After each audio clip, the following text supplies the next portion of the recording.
네, 여러분 안녕하세요. 황현실입니다. 매일 오후 4시 반마다 4시 50분에 월요일부터 일요일까지 여러분 찾아뵙고 있습니다. 자, 대선을 앞두고 국회 현장의 생생한 목소리를 들려드리는 시간 대선 캠프 라이브 시작하도록 하겠습니다. 오늘은 조국혁신당의 김재원 의원님 나와 계십니다. 안녕하세요. 네, 반갑습니다. 네, 의원님.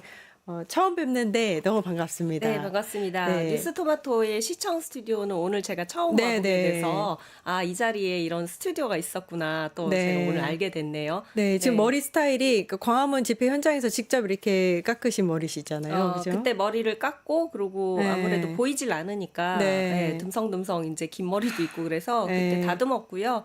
그리고 지금 이제 자라나다 보니까 역시 지저분해서 귀 옆에 뭐 머리 뒤에 네, 이런 데 정리하셨어요? 좀 밀고 있고요. 예, 네. 그리고 지금은 사실은 이게 머리를 눌러서 왁스를 좀 발라놓은 건데 예, 사실은 네. 이 머리가 감고 나면 밤송이가 되는 상황입니다. 그래요. 영광의 네. 아무튼 조금 더 머리 길러야죠. 스타일이라는 네. 거. 예. 첫 번째 주제 이야기부터 시작하도록 하겠습니다. 네. 호남 사람 광주 사태입니다. 네. 자, 여러분, 저는 호남 사람입니다. 서로 사랑해야 합니다. 이렇게 얘기한 한덕수 네.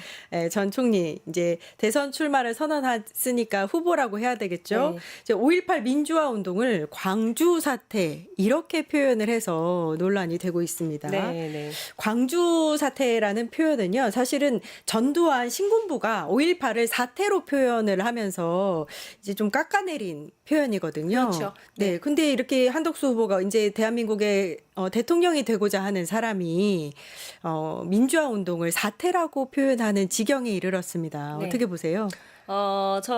제가 그 한덕수 후보가 이렇게 네. 손으로 이제 나팔을 만들어서 저도 네. 호남 사람입니다. 네.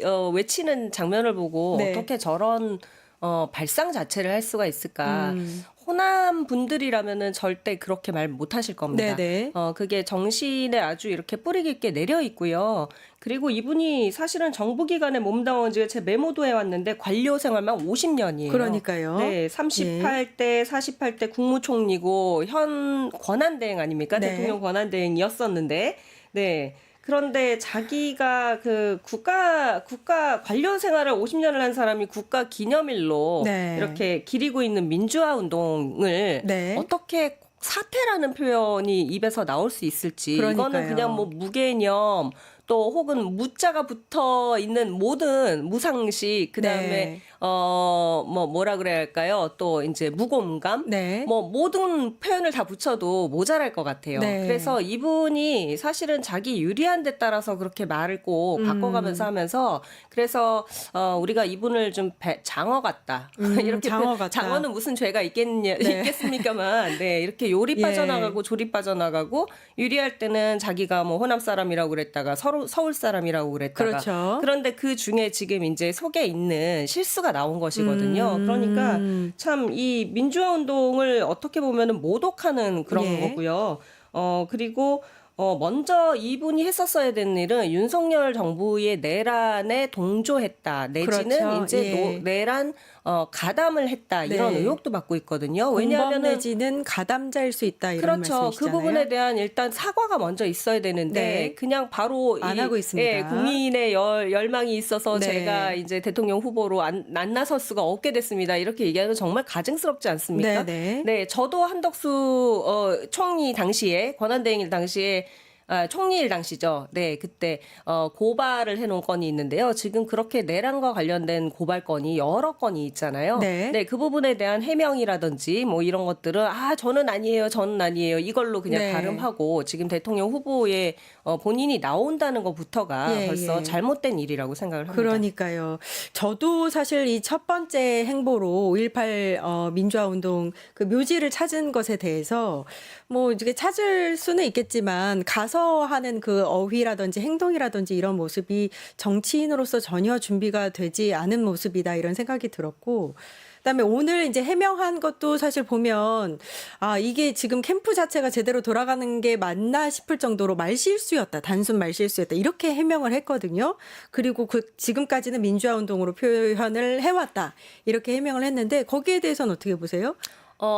그러니까 제가 이제 그 캠프에서 지금 얘기하고 있는 게 말실수가 맞는데 네. 본인의 생각에는 이것을 민주화 운동이라고 깊게 각인을 하고 속으로 이제 그것을 되새김질 해가지고 네네. 그 5.18 민주화 운동이 어떤 운동이었는지를 인식을 제대로 하고 네네. 있지 못하다는 겁니다. 제 네. 말씀은.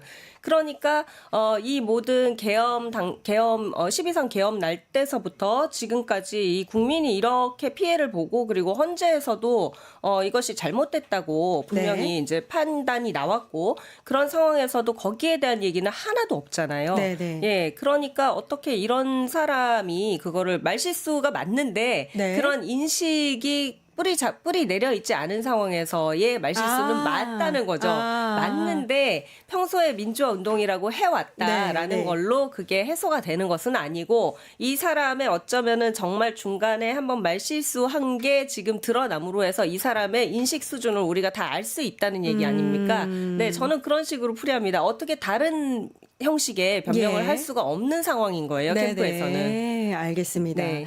자, 한덕수 후보의 이 광주 사태라는 발언에 대해서 각계 비판이 이어지고 있고 5.18 단체도 사죄하라 이런 이야기를 하고 있습니다.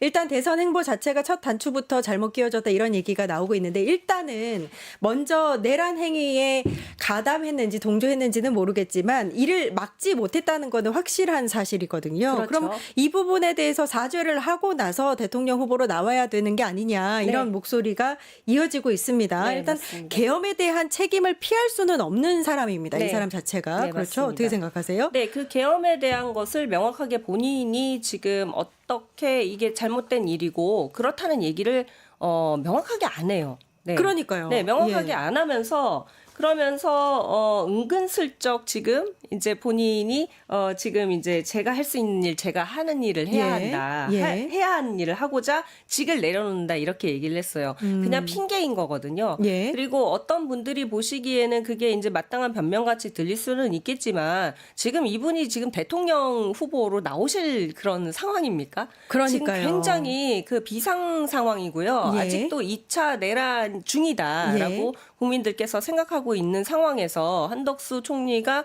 거기에 기대서 나온다는 거. 그리고 내란에 대한 규정.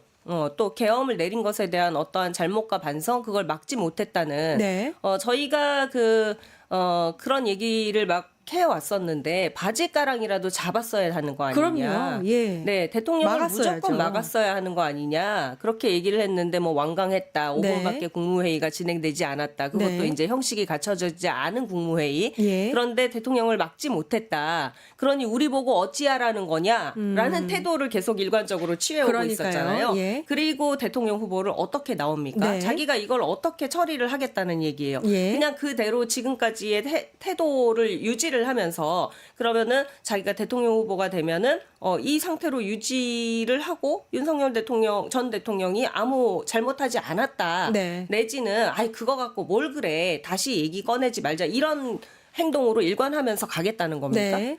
그런 분이 어떻게 후보로 나와요? 그러니까요. 네. 일단은 계엄에 대한 책임을 피할 수 없는 총리라는 자가 네.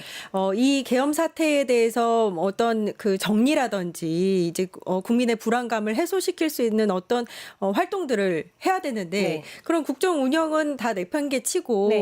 그러니까 대선 선거 사전 선거 운동하다가 나온 거다 이렇게밖에 볼 수 없는데 그렇죠. 이 사전 운동도 과정에서 했죠. 네. 윤석열 씨와 네. 어떤 교감이 있었던 것이 아니냐라는 네. 얘기가 나오고 있어요. 그러니까 본인이 대통령이 되고 나서 윤석열 씨에 대한 그 뭐 죄목이라든지 이런 거 다 싹 다 이제 없앨 그 궁리를 하고 있다 이런 얘기가 나온단 말이에요. 네, 네. 이것은 이제 우리가 직접 통화를 하는 것을 보지 못했고 네. 지금 뭐 증거를 가지고 있는 게 아니니까 네. 확실히 다 넣기는 어렵지만 그러나 어떻게 교감이 없었을 거라고 그러니까요. 생각을 할 수가 예, 있겠습니까? 왜냐하면은 가만히 있던 권한대행이 지금 이렇게 국가 경제가 네. 비상인 상황에서 예. 예, 판결로 인해서 다시 총리 권한대행직에 이제 복귀를 했다 그러면 그때서부터 국민들이 지금 너무 힘들어 하시니까 네. 그 부분에 대해서 돌보고 그리고 챙기고 했어야 되는데 네, 네. 그런 활동을 안 하고 바로 후보로 지금 나왔단 말이에요. 그러니까요. 예, 그러니까 이것은 주변에 누군가가 부추긴 사람이 분명히 있었고 네. 그것은 한덕수 후보의 측근뿐만은 아닐 것이다. 왜냐하면은 대통령이 된다는 것 그리고 대통령이 되기 위한 후보로서의 세를 모아야 한다는 것에 지금 한덕수 후보는 국민의힘 쪽하고 이제 소통을 하고 있는 거잖아요. 그래서 계속해서 단일화 얘기도 그래왔습니다. 나오는 거고. 예. 그런데 그 세를 모으지 않고 일개 이제 그 단독 이제 공무원이죠. 총리로서 그런 세력을 모을 수 있다는 건 절대 이해가 안 가는 일이고요.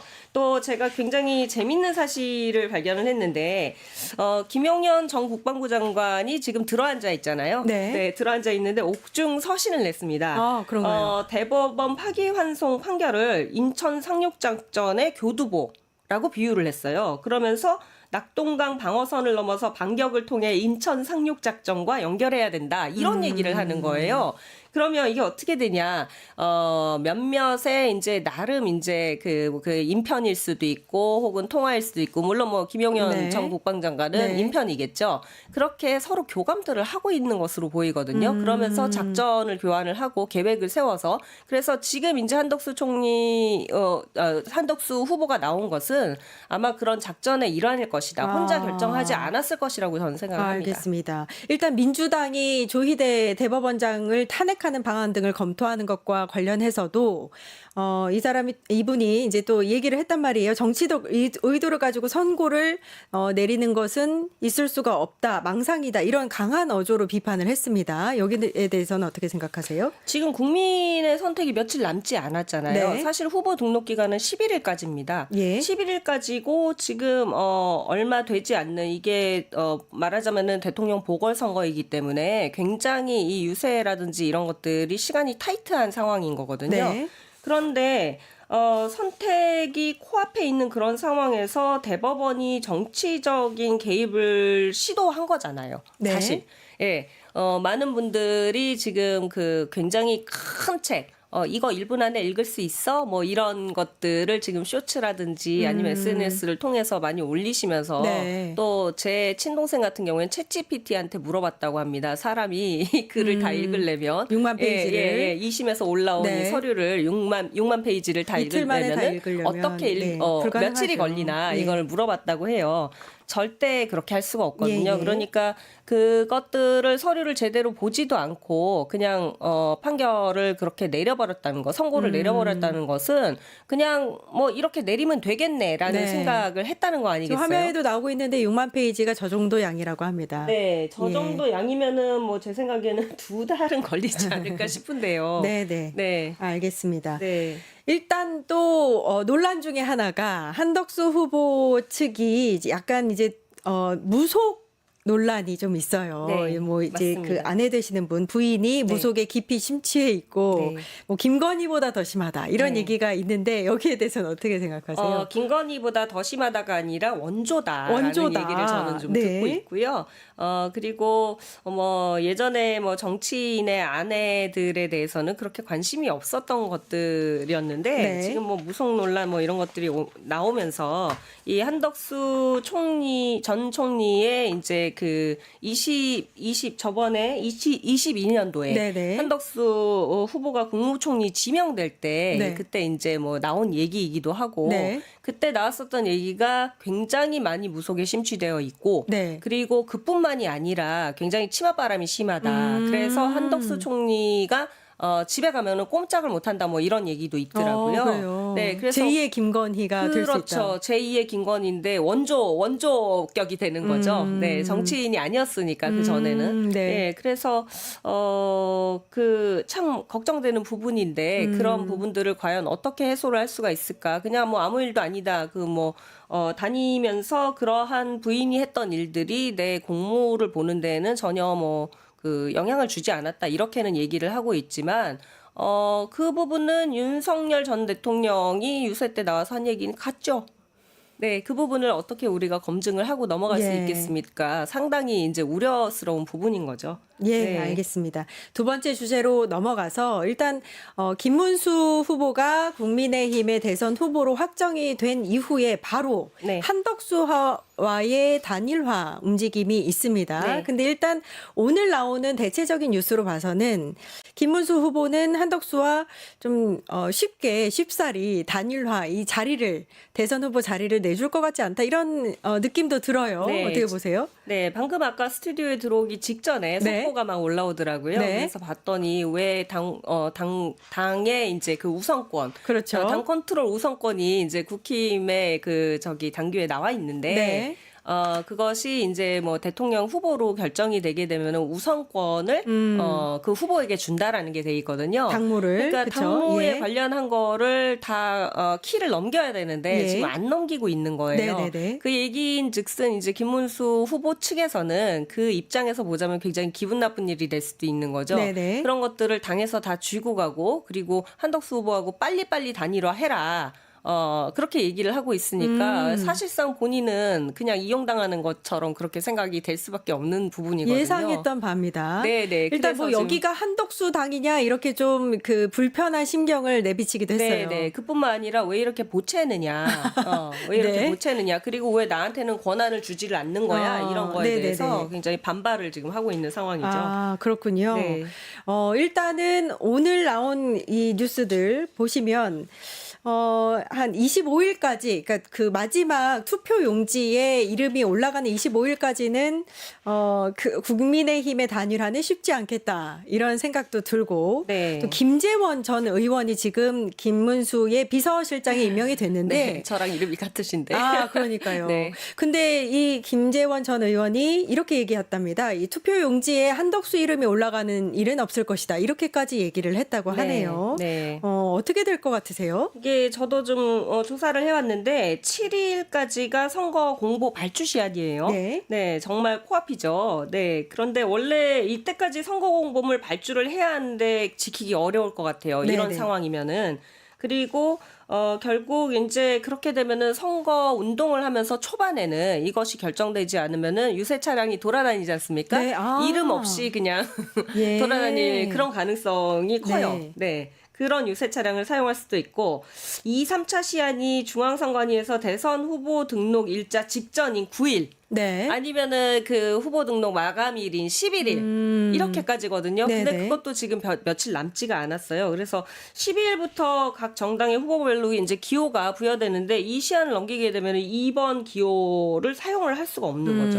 그 전에 단일화가 되어야만 기호 2번을 사용할 수 있는 거죠. 그래서 당 차원에서는 당연히 이게 또 비용 문제도 있고 네네. 네, 그렇기 때문에 11일까지는 마무리가 되어야 되는 상황인데 기호 문제 또 이제 비용 문제 혼자서 그 비용을 다 감당하기 어렵기 때문에 네. 한덕수 후보가 좀 불리한 상황 아니냐 이렇게 예. 분석은 지금 나오고 있습니다. 네. 김문수 후보가 경선 기간 동안 김덕수를 외치면서 이제 마치 당원들에게는 한덕수 후보에게 약간 이제 양보할 것처럼 이렇게 뉘앙스를 풍겼다. 네. 이래서 일단 국힘 지도부에서는 불편한 심경을 내비치고 있어요. 사기꾼 얘기도 나왔습니다. 네, 네. 네, 그러면 이제 그 양측이 일단 입장이 이렇게 첨예하다 이렇게 볼 수 있는데 그 과정이 국민들 보시기엔 좀 불편하지 않나라는 생각이 들어요. 이게 대통령 뽑는 자리가 사실 욕심으로 채워지는 자리여서는 안 되거든요. 그렇죠. 어떻게 보세요? 지금 이제 국민들이 보시기에는 당연히 불편을 넘어서 뭐 저런 당이 있나 싶을 정도로 네. 국민의힘에서 그 아까도 뭐 국힘의 당규를 말씀을 드렸습니다만 후보가 그립을 가지고 가야 되는 게 마땅한 건데 김문수 후보는 자꾸 당에서 그립을 쥐고 가니까 이게 못마땅한 거고 네. 당에서는 당의 나름대로 이제 이유를 대고 있지만 비용 문제 또 시한 문제 이런 것들을 대고 있지만 네. 사실은 각각의 욕심들이 다 보이는 거거든요. 그렇죠. 그냥 당에서 그립을 쥐고 가면서 선거 전국을 당에서 알아서 할 거니까 네네. 그냥 후보로 나오신 분들은 당의 의지에 따라 가시오. 네. 라는 그런 표현이거든요. 네네. 그러니까 그런 싸움들이 국민들이 이제는 본인들이 생각하는 것처럼 그렇게 바보가 아니세요. 너무 잘 알고 계시는 부분이기 때문에 니네들 지금 뭐 하고 있냐? 이런 생각도 하시고 정말 안 되겠구나. 이런 생각도 하시는 게 맞습니다. 네. 김문수 후보와 한덕수 후보의 단일화가 이렇게 지지부진하고 좀 이렇게 서로 싸우는 모습들 이렇게 보이는 게, 이재명 후보에게는 어떤 영향을 미칠 거라고 보세요? 뭐 제 생각에는 개인적인 생각입니다만 네네. 두 후보 다 양자 대결을 했었을 때 이재명 후보에게 이기기 어려워요. 그러니까 지금 사법적인 것뿐만이 아니라 네. 이렇게 해서 그 국힘의 입장에서는 아마 이 두 후보를 김 후보 그다음에 한 후보를 단일화를 시킴으로 해서 어떠한 세를 몰아가려고 하는 그런 움직임인 거고 예. 또 사법 쪽으로는 사법 쪽대로 이제 그 굉장히 이재명 후보를 힘들게 하면서 이런 양동 작전을 펼치고 있지만 결국은 국민이 원하시는 대로 될 것이고 그런 면에서 이재명 후보가 저는 반드시 승리할 것이다 이렇게 생각을 하는 바입니다. 예. 그런가 하면 한동훈 전 대표, 그러니까 경선 과정에서는 이제 막판에서 떨어졌잖아요. 이 한동훈 전 대표의 행보에도 관심이 쏠리고 있습니다. 일단은 오는 7일에 친한계 20명과 회동을 한다. 뭐 이렇게까지는 나왔는데 이 행보는 어떻게 보세요? 친한계 의원들하고 회동을 하는 거는 지금 상황에서는 당연한 일이겠죠. 네. 왜냐하면 향후의 행보를 어떻게 결정하느냐에 대한 그런 논의가 반드시 필요할 것이라고 네. 보고요. 국민의힘 쪽 이제 김 후보, 한 후보 같은 경우에는 한동훈 후보가 가지고 있는 그런 어떤 세까지 끌어모으기 위해서 한동훈 후보한테 전 대표죠, 이제. 전 대표죠. 네, 계속해서 러브콜을 보내고 있는 상황인데 과연 거기 같이 할 수 있을까라는 생각이 들어요. 왜냐하면 처음부터 계엄이 났던 날서부터 한동훈 전 대표 같은 경우에는 찬탄. 그렇죠. 네네네. 탄핵을 그리고 나머지 찬성하는 이제 쪽이었어요. 국민의힘 쪽은 예. 이제 반탄이었으니까요. 근데 지금 반탄 후보들이 아닙니까? 네. 그 기본 입장부터가 그렇게 완전히 다른데 한 후보가 과연 그때 보였었던 이제 그러한 본인이 가지고 있는 기조 이런 것들을 무너뜨리고 그쪽에 같이 세를 보태줘야 하는가의 부분에 대해서는 저는 어렵다고 봅니다. 그래서 한 후보가 당분간은 이번 대선에서는 빠지는 게 맞지 않을까.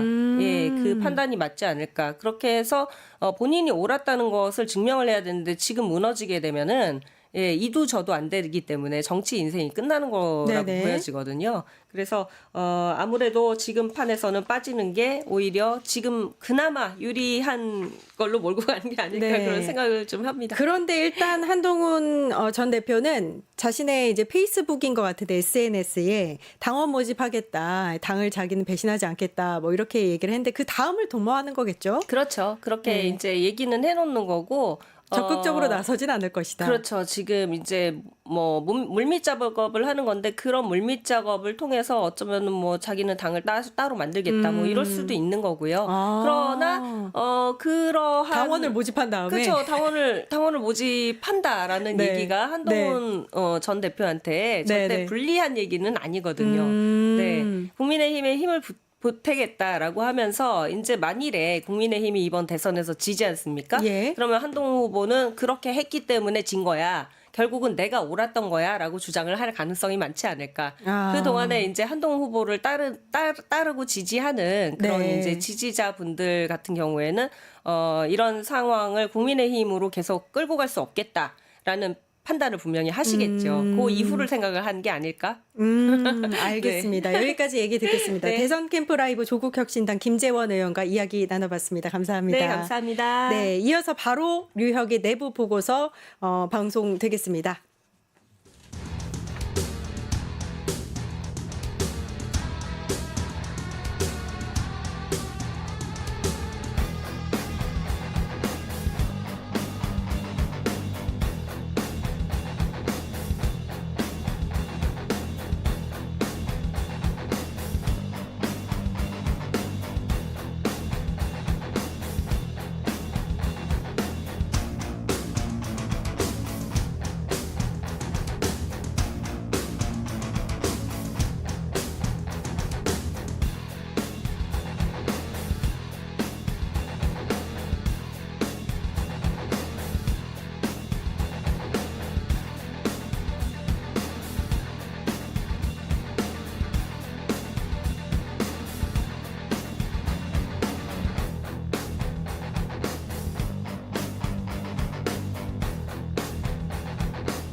증권 통판.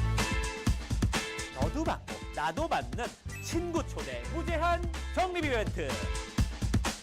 초대 횟수 무제한, 보상도 무제한. 한 문제만 풀면 친구도 코인, 나도 코인. 우승 상금에 친구 초대 보상까지. 매일 낮 12시 증권 통팟에서 만나요. 네, 류혁 전 법무감찰관의 시선을 바라보는 정치 이슈 류혁의 내부 보고서 시간입니다. 감찰관님 나와 계십니다. 안녕하세요. 네, 반갑습니다. 자, 민주당이 긴급 의총에서 결국 조희대 대법원장에 대한 탄핵 소추를 일단은 보류하기로 결정을 했습니다.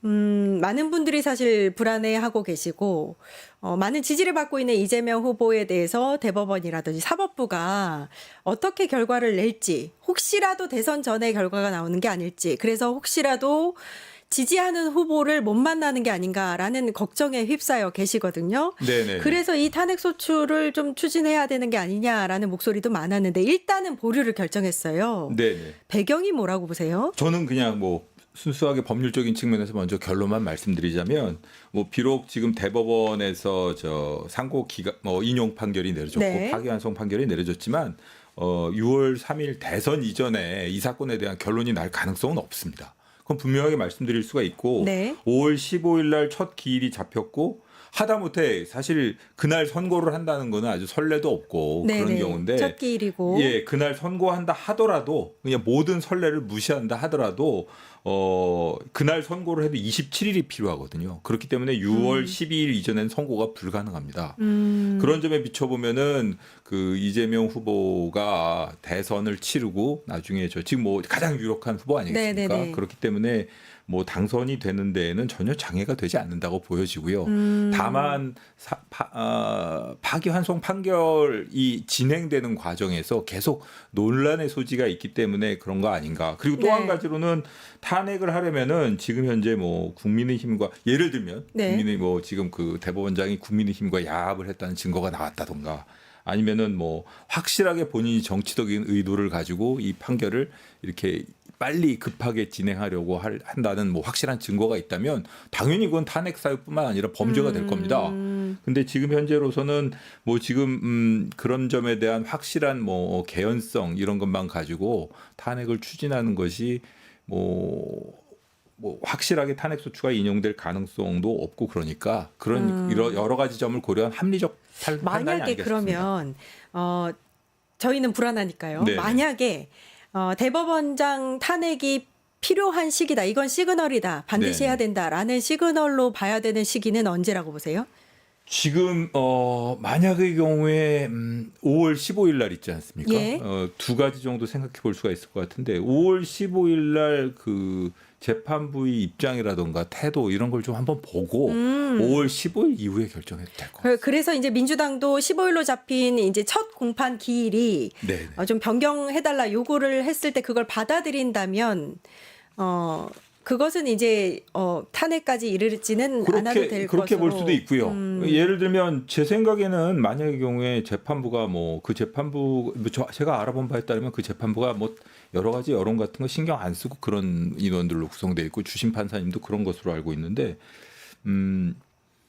만약의 경우에 그날 선고를 한다면 한 가지는 가능할 것 같습니다. 대법원의 파기환송 취지를 따르면서도 선고를 한다면 예를 들어 그날 결심하고 이건 뭐 어차피 유죄 취지로 된 거니까 벌금 90만 원 이렇게 선고해 버리면 네. 그냥 모든 분쟁이 종결되는 거거든요. 아, 그런 경우에 검찰은 양형부당을 이유로 상고를 못 해요. 네네네. 피고인은 양형부당 근데 90만 원 선고 이미 됐는데 피고인 예. 입장에서는 상고할 이유가 없지 않습니까? 네. 그리고 검찰에서는 사실 여러 차례 대법원에서 판례를 통해서 검찰은 그런 양형부당의 경우에 상고하지 못한다고 되어 있는데 그럼에도 불구하고 또 우기고 상고할 수도 있을 겁니다. 하지만 어찌되었든 간에 그날 만약의 경우에 결심하고 어차피 유죄 취지로 됐고 이런 분쟁을 빨리 종식시켜야 된다고 생각하면 오늘 결심하고 선고합시다. 직일 선고합시다. 이렇게 해버린다면 뭐 모르겠지만 사실 그리고 그런 식의 직일 선고가 아니라면 그날 한번 5월 15일 재판 진행 상황을 보고 판단을 해도 늦진 네. 않을 것 같습니다. 일단 대법에서 판결을 낼 때, 그러니까 네. 전원 합의체로 바로 이제 그 바꾼 다음에 전원 합의체가 9일 만에 이걸 선고를 내렸잖아요. 네네네. 그리고 이 전자 기록들을 검토할 시간이 두 번의 이걸 뭐라 그러죠?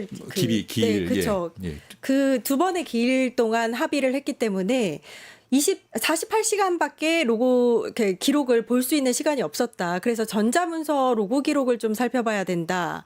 이 서명 운동이 또 이어지고 있거든요. 국민들 입장에서는 당연히 그렇게 생각이 들 겁니다. 뭐 6만 쪽에 이른다는 그 엄청난 소송 기록인데 네. 그리고 이렇게 중요한 사건을 두 번 합의기를 통해 가지고 아무리 법률심이라고 하지만 네. 대법원에서도 이제 그런 그 중요한 사건을 결론을 내리려면 최소한 국민들이 납득할 만큼 신중하게 판단했다라는 인상을 줘야 될 거 아닙니까? 네. 그런데 지금 이제 그 로그 기록은 아마 그 48시간 동안만 볼 수 있는 건 아니고 그 아마 그 열려가지고 주심 판사님은 언제든지 보실 수 있을 것이고 예. 다른 판사님들 같은 경우에도 뭐 필요한 기록을 보실 수 있을 겁니다. 근데 저도 좀 궁금한 것이 이런 중대한 사안에 있어서 꼼꼼히 보지 않으면 최소한 보는 신용이라도 해야 될 거고 네. 과거 선례를 보면 아마 그냥 요약 자료만 보지 않았을까 싶은데 지금 대법원에서도 보면은 이 나름대로 입장을 밝혔는데 요약본만 봤다. 이렇게도 말을 못 하고 있고 그렇죠. 요약본만 보고 그런 판단을 했다 그러면 국민들이 당연히 뭐 연구관의 상당히 보고서를 봤다는 얘기죠. 비판들을 하실 네네. 거 아닙니까? 그리고 또 다 봤다고 하면 그건 또 잘못하면 거짓말이 될 수도 있는 네. 거니까 아주 어정쩡한 뭐 필요한 만큼은 다 봤다라고 하는 어정쩡한 입장을 보이고 있는 것으로 알고 있는데 제 생각에는 어떤 식으로든 대법원에서 충분한 심리를 했다는 점에 대해서 좀 국민들이 납득할 수 있는 설명을 내놔야 될 텐데 그런 설명을 내놓기가 어렵지는 않을까 이런 네. 생각이 듭니다. 일단 민주당이 첫 번째 기일을 변경해라 이렇게 요구를 하고 나섰고 만약에 네네. 이 요구를 받아들이지 않으면 조희대 대법원장을 탄핵하겠다.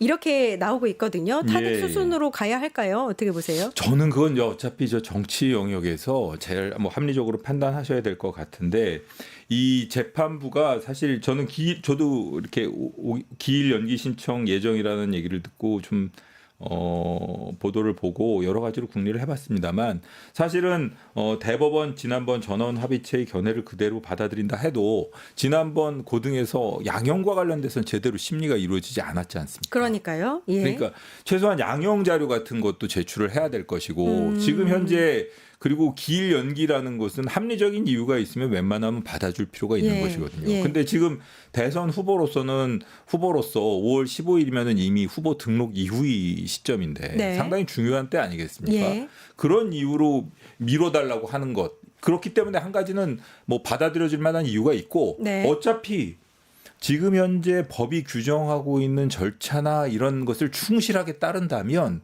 6월 3일 이전에 항소심으로서 그러니까 고등으로서는 판결 선고 가능성이 없어요. 그러니까 이러나 저러나 판결 선고를 못할 수밖에 없는 상황이라면 당연히 연기 신청을 받아들여 주는 것이 맞지 않을까 저는 그런 생각이 듭니다. 받아들이지 않을 수도 있을 것 같습니다. 왜냐하면 서울고법이 지금 추진하고 있는 이런 일사천리로 추진하고 있는 일련의 상황들을 보면 네.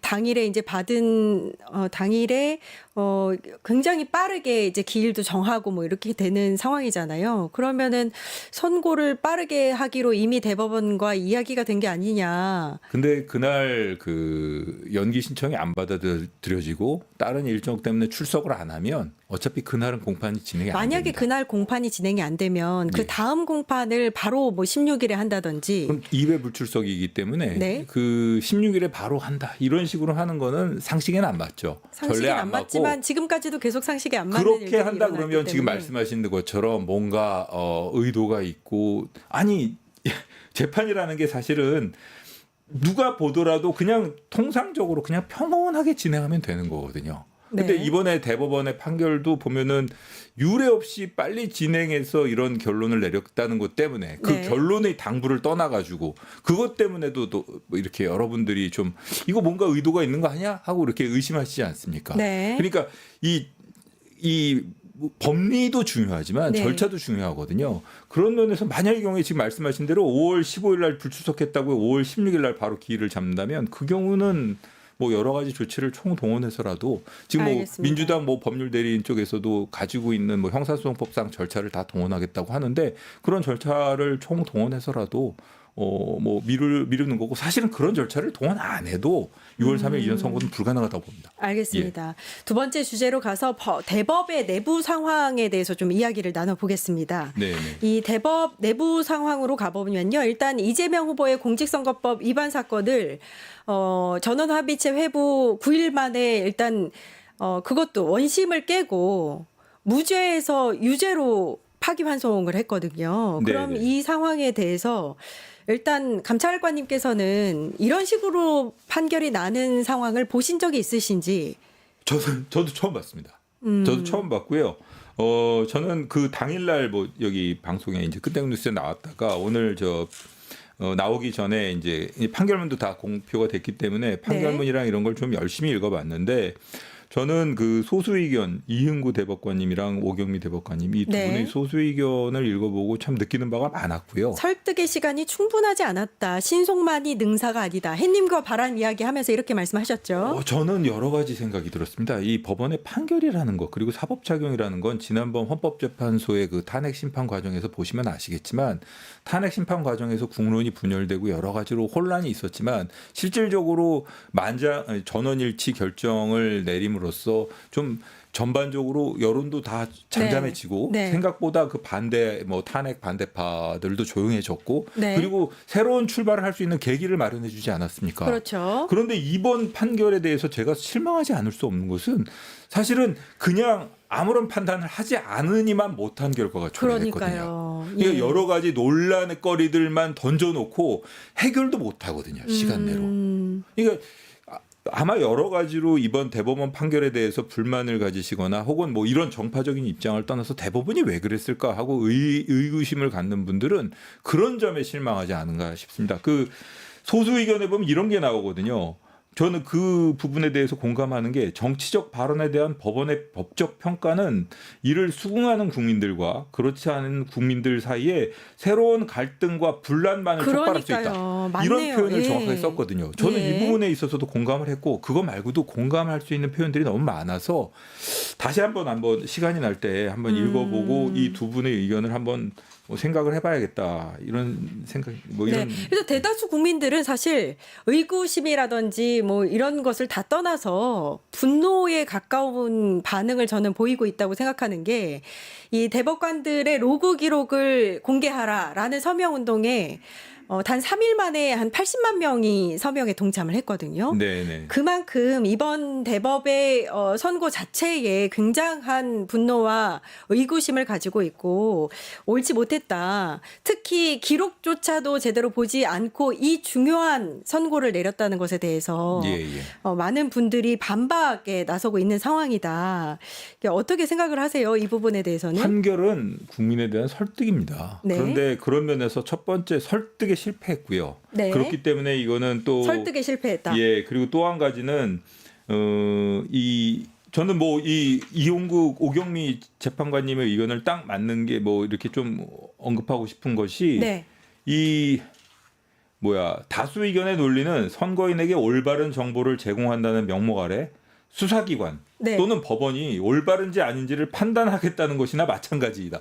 이거는 사실 대법원 판결문에서 네, 네. 아무리 소수 의견이라고 하지만 이런 식으로까지 언급한다는 게 쉽지 않거든요. 네. 근데 이거는 그러니까 이 법원이 단순하게 그냥 그 판단기관, 사법기관으로서의 작용을 한 것이 아니라 정보 제공의 명목으로 국민의 자율성을 무시하고 결국 선거운동에 대한 규제를 넓히는 구시대적 사고를 저질렀다. 그리고 명목상으로는 국민의 알 권리를 내세우지만 국가가 알 권리 범위를 선별하고 조율하겠다는 것과 다르지 않다. 그러니까 어쨌든 반민주적이고 현재의 추세에는 전혀 맞지 않는다라고 네. 아주 통렬하게 지적을 하고 총 있습니다. 80페이지 넘는 그 판결문 안에서 30페이지가 넘게 네. 반대 의견을 넣으셨다. 그렇습니다. 반대 의견이 이제 두 가지로 되어 있는데 하나는 본인들이 생각하는 다수 의견에 대한 법리적인 부동의 네. 그리고 그 부동의를 전체적인 사실관계 명확하지 않습니까? 예. 그걸 적용을 해가지고 이게 왜 항소심 그러니까 고등법원의 판결이 옳은지에 대한 설명이 들어가 있거든요. 아. 근데 저는 뭐 사실은 그 뒷부분은 이미 뭐 고등법원에서 나왔던 것이기 때문에 네. 더 이상 뭐 자세히 볼 필요는 없지만 네. 그 앞부분 법리와 주장과 관련해 가지고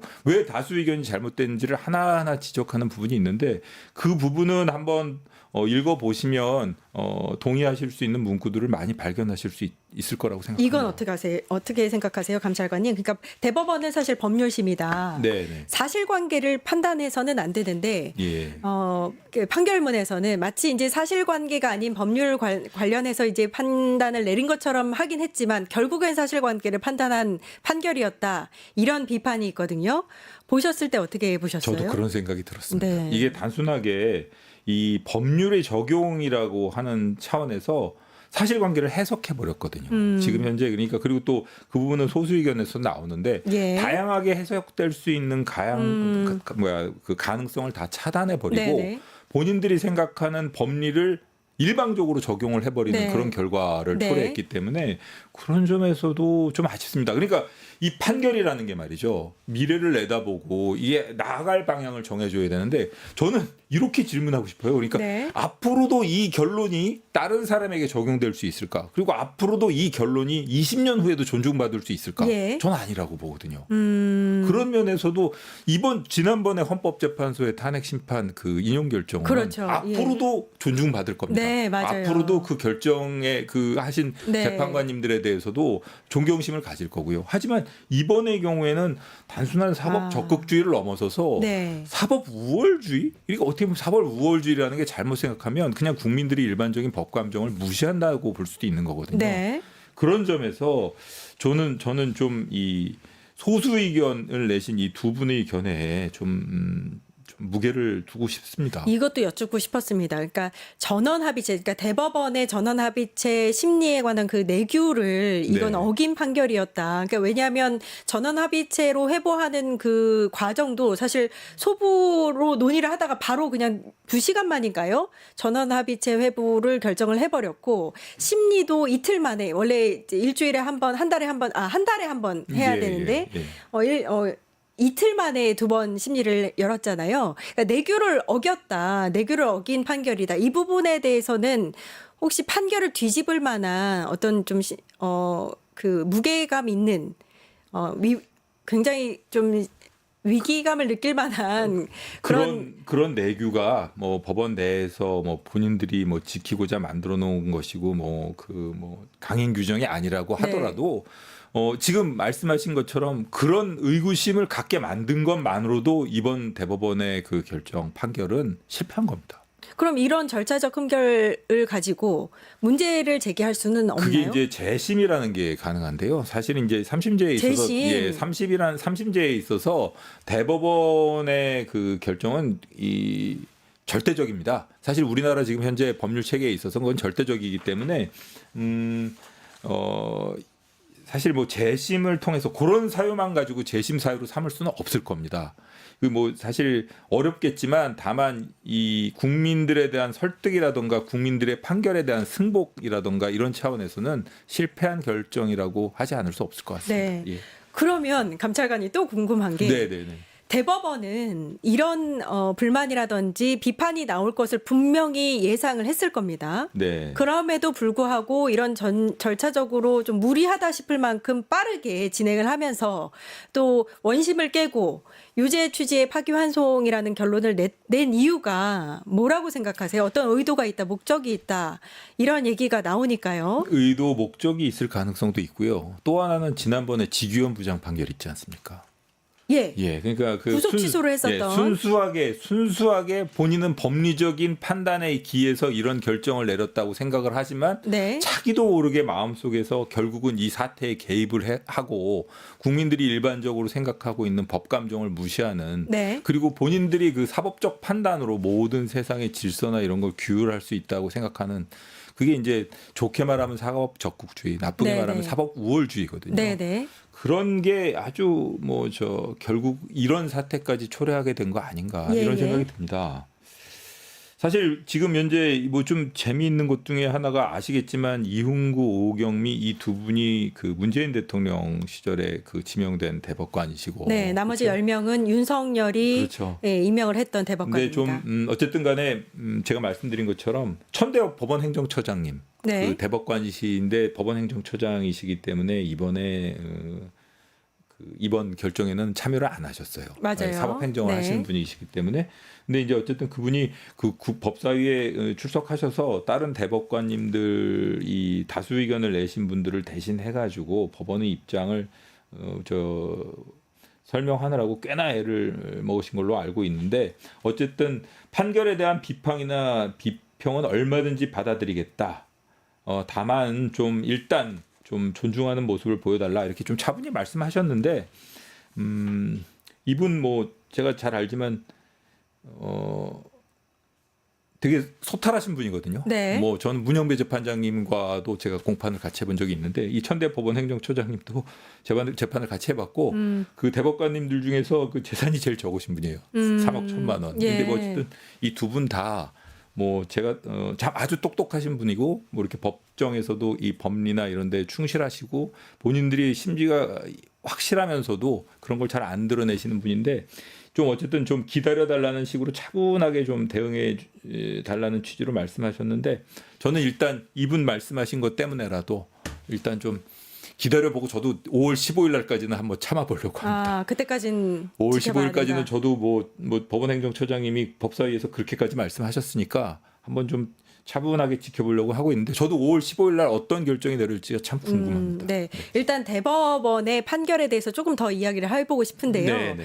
박은정 의원도 조국혁신당의 박은정 네. 의원도 지적을 했죠. 6만 페이지 다 읽었느냐. 전자문서로 천대엽 이제 처장은 전자문서로 요즘에 읽는다. 그럼 로그 기록을 내놔라. 이런 이제 법사위에 질의응답이 있는 걸 보셨을 텐데 네, 네. 그 조선일보에서 보통은 대법에서 그 기록을 다 보지는 않는다라고 답변을 했다고 해요. 관계자가. 실제로 그런가요? 그러면은 그 기록 안 보고 그럼 연구관들의 보고서 짧은 보고서만 보고 이 중대한 결정을 내려도 되는 건지 의견은 어떻게 생각하세요? 저는 이런 사건 같은 경우에는 안 된다고 생각합니다. 안 되죠. 예. 그 최소한 전체 기록은 안 보더라도 한 번씩은 로그를 해가지고 네. 중요 부분 그리고 그 법원 그 재판 연구관들이 요약한 부분 중에서 언급되어 있는 부분이나 본인이 의구심을 갖는 부분은 찾아보는 최소한 신용이라도 했어야 되는데 그 로그 기록이 나오지 않고 제 생각에는 대법관 10분 중에 단 한 번도 로그를 안 하시고 단 한 명도 로그 안 하고 아니요 단 한 분 정도 기록을 안 봤을 것이다. 최소한 한 분 정도라도 네. 기록을 안 본 분이 있지 않을까. 로그 기록 자체가 안 나오는 분이 있지 네네. 않을까. 로그 자체가 없는 사람이 있지 않을까. 그런 분도 있지 않을까라는 대법관이. 생각이 드는데요. 예. 이게 그러면 아까도 말씀드렸지만 국민들이 그 로그 기록을 내놔라 서명운동에 80만이 모일 정도로 많은 예. 분들이 로그 기록을 요구하고 있거든요. 지금 휴일이라서 뭐 결과가 안 나오는 걸 수도 있다고 하는데 로그 기록을 공개하는 게 어려운 일인가요? 정보공개 청구를 요청하는 것이고 그것도 결국 불어될 겁니다 아마.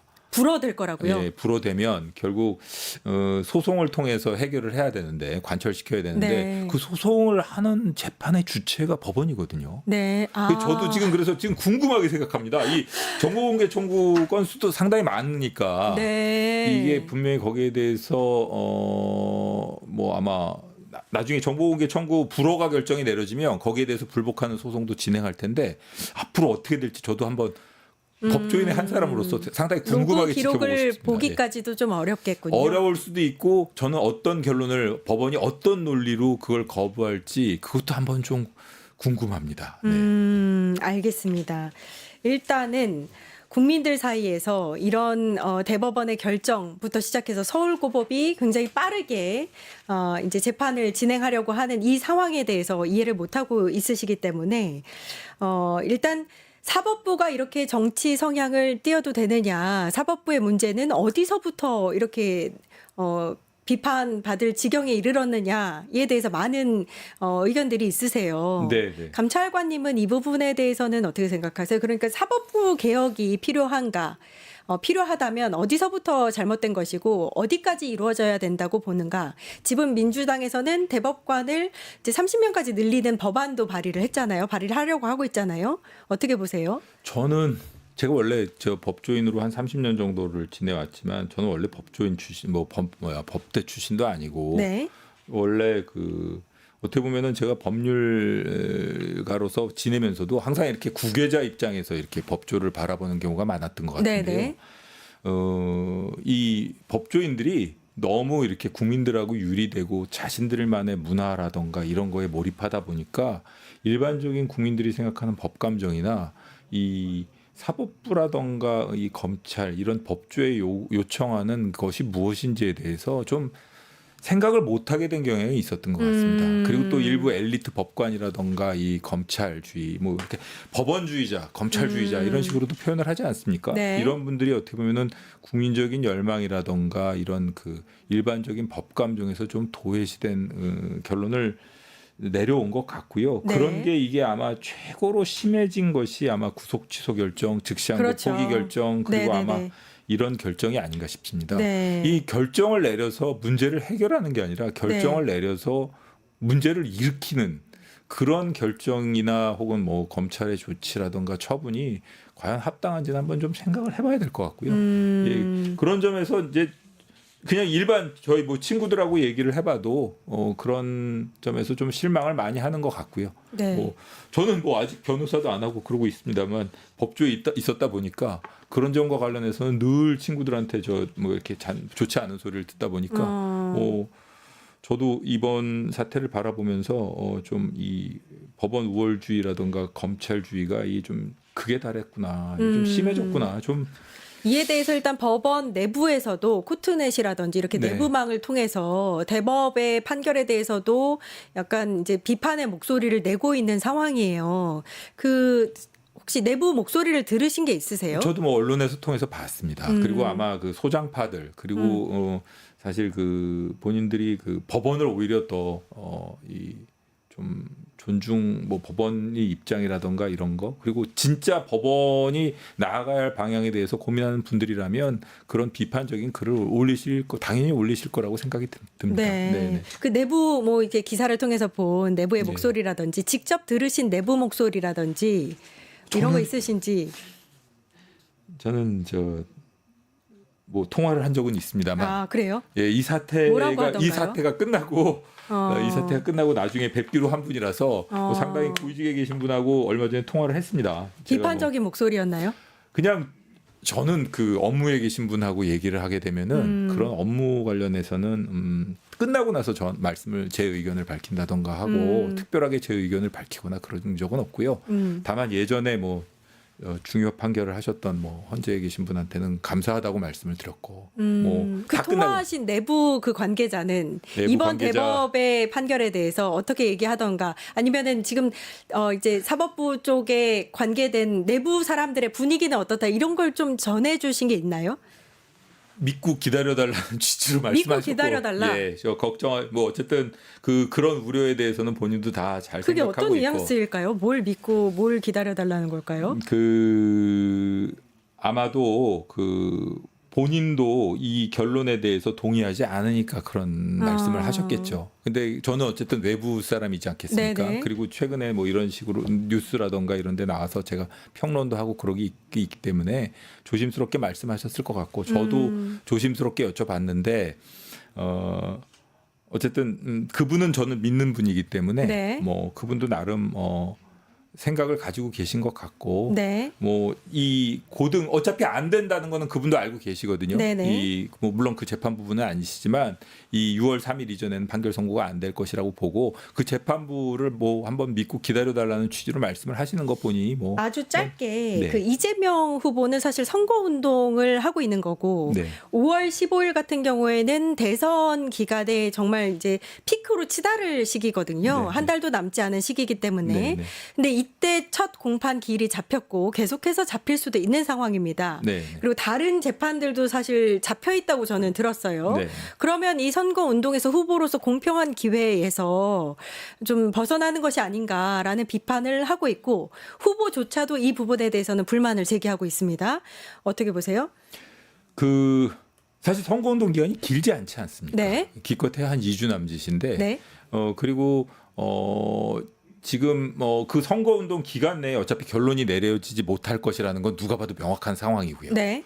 그런데도 불구하고 그 기간 내에 그 연기 신청이라던가 이런 합리적인 이유, 예를 들어 뭐 지방에 무슨 무슨 행사가 있다던가 뭐 꼭 참석해야 될 일이 있는데도 불구하고 그런 이유에서 연기 신청을 한다면 네. 당연히 그냥 이런 사안을 떠나가지고 차분하게 바라봤을 때 밀어주는 것이 맞지 않을까 저는 그렇게 생각합니다. 알겠습니다. 네. 일단 대법이든 고법이든 좀 상식적인 면에서 법은 국민을 위해서 있으라고 있는 거잖아요. 지키라고. 법을 예. 좀 지켰으면 좋겠습니다. 상식적인 판단을 내렸으면 좋겠다라는 말씀을 드리면서 류혁의 내부 보고서 류혁 전 법무감찰관님과 이야기 나눠봤습니다. 감사합니다. 예. 네. 감사합니다. 바로 이어서 1타 정치 방송됩니다. 감사합니다.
팟 증권 통판.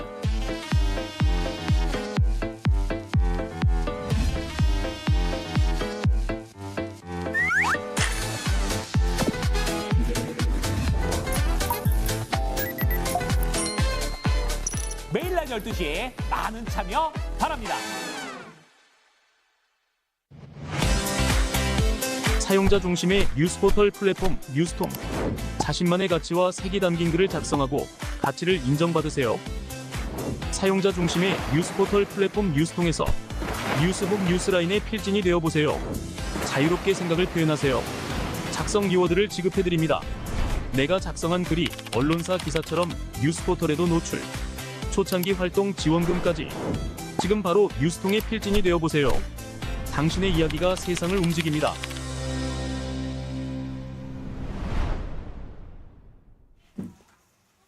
네, 정치 인사들을 모아 속풀이하는 시간, 1타 정치 시간입니다. 박영식 시사 에디터, 박진현 전 민주연구원 부원장, 김환 한겨레 21 기자님 나와 계십니다. 안녕하세요. 안녕하세요. 안녕하세요. 네, 쉬는 날에도 나와주셔서 감사합니다. 우리 좀 참고로 박진영 네. 민주연구원 부원장님은 호칭을 10대 지식인 중에 한 명, 그리고 네. 비평가라고 불러드리는 거 아. 굉장히 선호한다라는 말씀. 제가 저희- 더 다신드리는 게 아니 우리 박현식 비평가님. 앵커님 저를 놀리세요. 아닙니다. 원래 이제 또 본인이 선호하시는 호칭이기 비평가님이라고 때문에. 부르겠습니다. 네, 비평가로 해주십시오. 아, 네. 비평가. 예. 알겠습니다. 네. 못되게 이야기하겠습니다. 네, 알겠습니다. 자, 첫 번째 이슈입니다. 양당 지지율이 박빙으로 나왔습니다. 저는 정말 궁금했던 게 이 이재명 후보의 공직선거법 대법 판결이 나온 이후에 여론이 어떤 추이를 보일 것인가에 대해서 굉장히 궁금했는데 일단은 조기 대선을 앞두고 더불어민주당과 국민의힘 지지도는 42.1대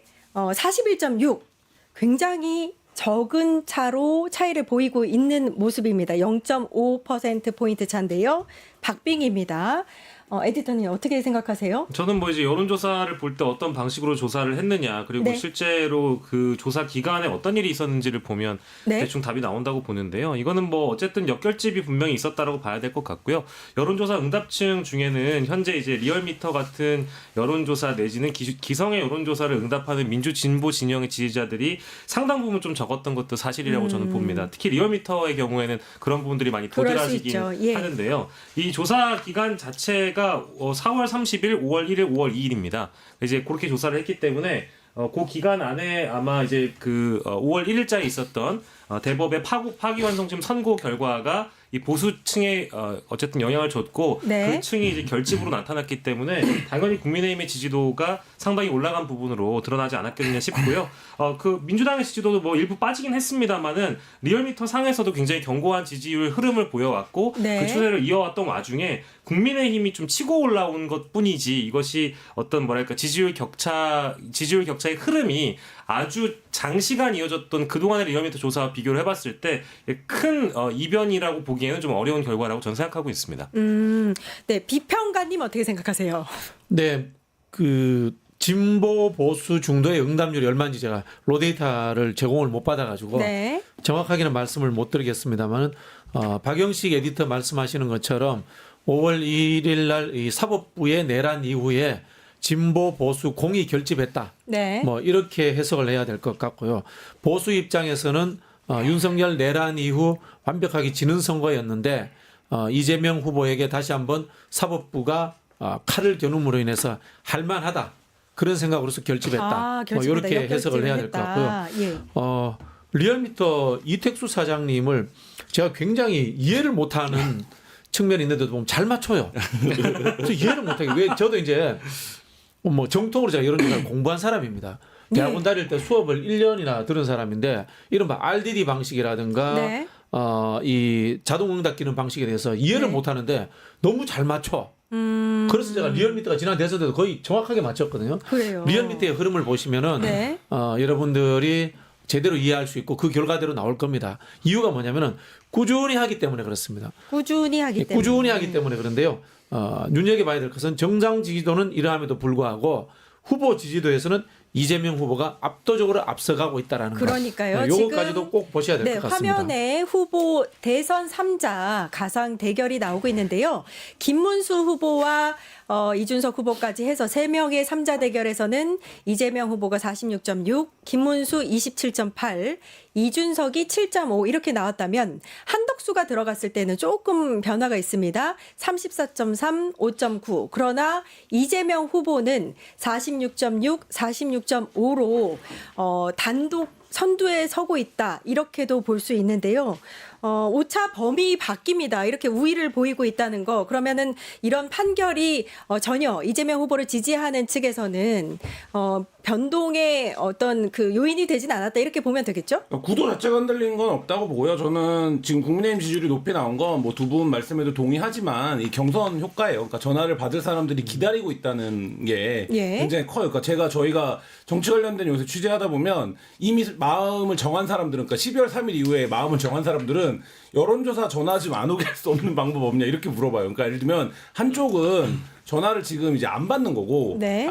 전화를 받는 층은 기다리고 있는 층이 전화를 받기 때문에 정당 지도 측면에서는 이렇게 나타나고, 근데 그럼에도 불구하고 지금 말씀하신 것처럼 후보 간의 지지율 격차가 이렇게 현격하게 난다라는 거는 네. 지금 선거에 기본적으로 깔려 있는 구도, 그리고 또 한 가지 국민의힘에 그게 김문수든 한덕수든 별로 인물적인 파급이, 인물의 파급력, 소구력이 크지 않다. 네. 이거를 좀 보여주는 거고, 지금 보면 지난 2017년 대선 때도 마찬가지인데 네. 꾸준하게 4.5대 3의 흐름이거든요. 그러니까 예. 예를 들면 이쪽은 후보를 자꾸 갈아 껴 봐도 네. 2.5에서 그러니까 25에서 30 사이가 나오고 네. 이쪽은 이제 40에서 45 사이가 이제 고정적으로 나오는 흐름인데, 이게 이제 말하자면 지금 이번 선거에 기본적으로 깔려 있는 구도가 반영된 숫자다 이렇게 보여집니다. 이거는 뭐 리얼미터뿐만 아니라 어느 여론조사에서도 마찬가지인데 이 여론조사는 다자 여론조사에서 50을 넘기면 사실 의미가 없어집니다. 왜냐하면 50을 넘겼다는 건 무슨 얘기입니까? 어떤 방법으로도 이제 이길 수가 없어진다는 거잖아요. 그렇죠. 그러니까 지금 45, 46이 나온다라는 건 거의 그 임계점에 거의 다다랐다. 다다라 있다 이런 생각입니다. 알겠습니다. 저희가 지금 소개해드리고 있는 여론조사는 리얼미터가 에너지경제신문 의뢰로 지난 30일부터 2일까지 전국 만 18살 이상 유권자 1,509명을 대상으로 RDD 방식으로 자동 응답 방식으로 차기 대선 후보 선호도를 조사한 여론조사입니다. 95% 신뢰 수준의 플러스 마이너스 2.5%포인트, 응답률 6.4%포인트입니다. 네, 안내해 드렸고요. 에디터님께도 여쭤보고 싶었습니다. 네. 이재명 민주당 후보가 46.5%, 46.6% 어떤 후보와 되더라도 우위를 보이고 있습니다. 계속해서 이 흐름을 보일 것이다 이렇게 생각하시는지 아니면은 지금 이제 뭐 서울 고법에 이제 공판 기일도 잡혀 있고 뭐 탄핵에 대한 이제 움직임도 있고요. 대법관에 대한 뭐 이런 그 요인들이 그 지지도에 대한 흐름에 좀 변화를 보일 수 있는 요인이 될 것인지 어떻게 생각하세요? 아니요, 뭐 저는 일단은 그렇게 될 가능성이 매우 낮다라고 보고요. 이제 대법원의 파기환송심 선고 이후에 이 선거의 흐름이 이제 진영 대립 선거로 펼쳐질 가능성이 매우 높아졌습니다. 네. 그러니까 양 진영이 결집함으로 인해서 제3지대 후보들이 사실상 손해를 크게 보는 선거로 갈 가능성이 너무 높아졌거든요. 그러다 보니까 이재명 후보를 지지하는 분들의 이 지지도는 아마 떨어지지 않을 가능성이 우리 높고 더 결집할 가능성이 매우 높은 것이고요. 네네. 아까 저희가 국민의힘 지지도 잠깐 봤습니다만은 뭐 김문수 한덕수 김문수 간의 어떤 단일화가 어떻게 흘러갈지는 모르겠습니다만은 이 보수층의 지지도도 한껏 끌어올려질 가능성은 매우 높은 것 같아요. 근데 이 얘기를 하기 전에 우리가 좀 고민을 해보면 이 이재명 후보에 대한 어떤 이 사법부 리스크, 네. 이제 사법부 리스크가 된 것 같아요. 사법 리스크라고 언론이 많이 표현하긴 합니다만은 이제는 사법부 리스크가 된 것 같습니다. 사법부 리스크가 우리가 몰랐던 것이냐, 유권자들이 미리 학습하지 못했던 이슈이냐, 그건 아니거든요. 이게 사실 진보층뿐만 아니라 네. 보수층에게도 상당히 약발이 떨어지는 이슈이긴 합니다. 그리고 그들조차도 지금 단일화 내분을 지금 겪고 있는 상황이 있다. 저희가 뒤에 얘기를 하겠습니다만은 그게 첫 번째고, 두 번째로는 이재명 후보에 대한 이 이슈라는 것 자체가 보수층을 얼마나 흔들 수 있느냐라는 대목도 저는 좀 미지수라고 생각하고 의구심을 갖고 있기 때문에 이 흐름이 전반적으로 이어질 가능성은 분명히 높다. 뭐 물론 우리가 이제 3자가 아니라 양자 구도로 가봐도 지금은 이재명 후보가 너무 우위에 있잖아요. 그래서 이제 이런 이야기까지 들립니다. 보수층에서 박정희가 나와도 이번 선거가 어려울 것이다. 이런 얘기까지 하다 보니까 대법원이 끼어든 지금 이 선거 개입, 정치 개입 이후의 상황은 오히려 더 역결집으로, 민주당 지지층의 역결집으로 이 어떤 차이가 줄어들 가능성은 매우 낮다라고 저는 생각합니다. 그런데 일단 불안한 요소 중에 하나가 또 다른 여론조사 결과를 볼 텐데요. 정권 교체에 관한 부분은 오히려 전주 대비 5.3%포인트 하락을 했고, 정권 연장에 대한 여론은 그걸 그대로 가져온 듯이 5.1%포인트 상승을 했습니다. 이 부분은 어떻게 생각하세요? 네, 이건 뭐 같은 거예요. 보수가 결집했던 거죠. 보수가 할 만하다는 생각에 결집을 해서 응답률이 높았을 겁니다. 네. 제가 뭐 로데이터는 보지는 못했는데요. 자꾸 이야기하지만 참 RDD와 ARS 이거 여론조사 교과서에 안 나오는 건데 자꾸 리얼미터는 잘 맞춰. 예. 자, 또 다른 설명을 제가 하나 해드릴게요. 예. 자, 요걸 계산을 해보니 한 10%나 8, 9% 정도가 빠집니다. 네. 그죠? 네네. 그 다음에 3자 가상 대결로 해보면 10에서 15%가 무응답층입니다. 네. 그럼 이 사람들은 어떻게 되느냐? 실제 투표 안 합니다. 모집단에서 빠져버립니다. 그러면 이게 환산을 하면 어떻게 되냐면요. 이재명 후보는 51.5% 정도 나올 겁니다. 52, 3%. 네. 그리고 어떻게 나오느냐? 한덕수 후보와 이준석 후보를 합치면은 이게 40한 3% 정도 나올 겁니다. 요게 범여권의 정권 연장, 야권의 정권 거치하고 비슷해지는 그런 식으로 수렴해 갑니다. 보통 이제 대선 국면에 들어갔는데도 무응답을 하거나 선택하는 후보가 없다고 하잖아요.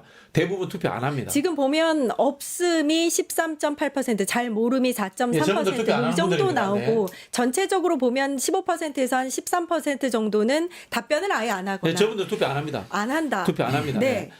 대한민국은 전 세계에서 정치 관심도가 제일 높은 나라입니다. 네. 눈 뜨면 정치 생각하고 오늘 대통령 뽑으면 다음 대통령 누구 만들 건지 고민하는 국민들이 대한민국입니다.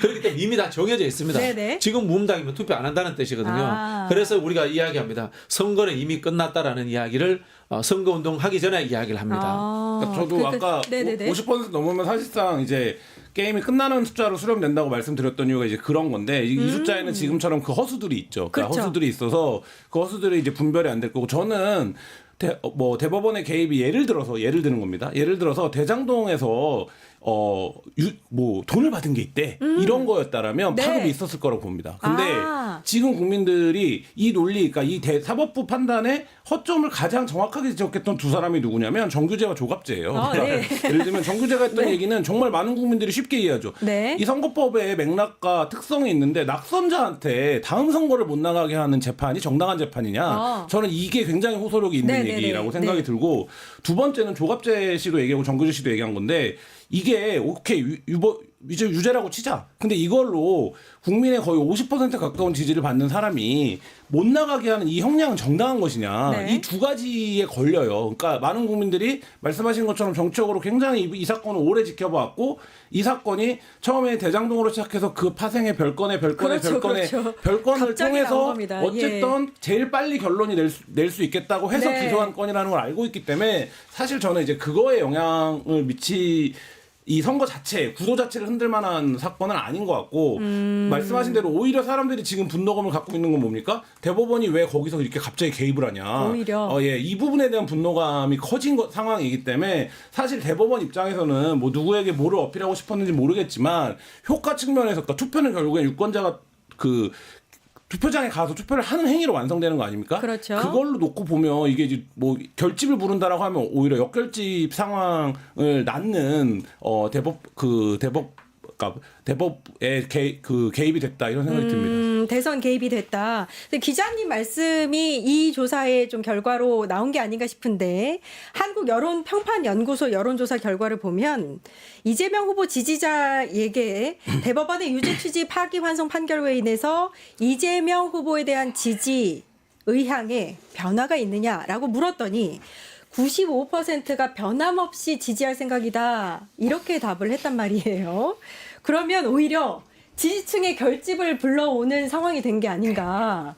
저들의 의도와는 달리 네. 어떻게 보세요? 이거 재미있는 여론조사인 게요. 네. 한국 여론평판연구소는 굉장히 좀 유명한 곳입니다. 이게 이제 주로 아시아투데이 쪽 의뢰 받거나 이제 고성국 TV라는 채널에서 의뢰를 받아서 하는 네. 기관이거든요.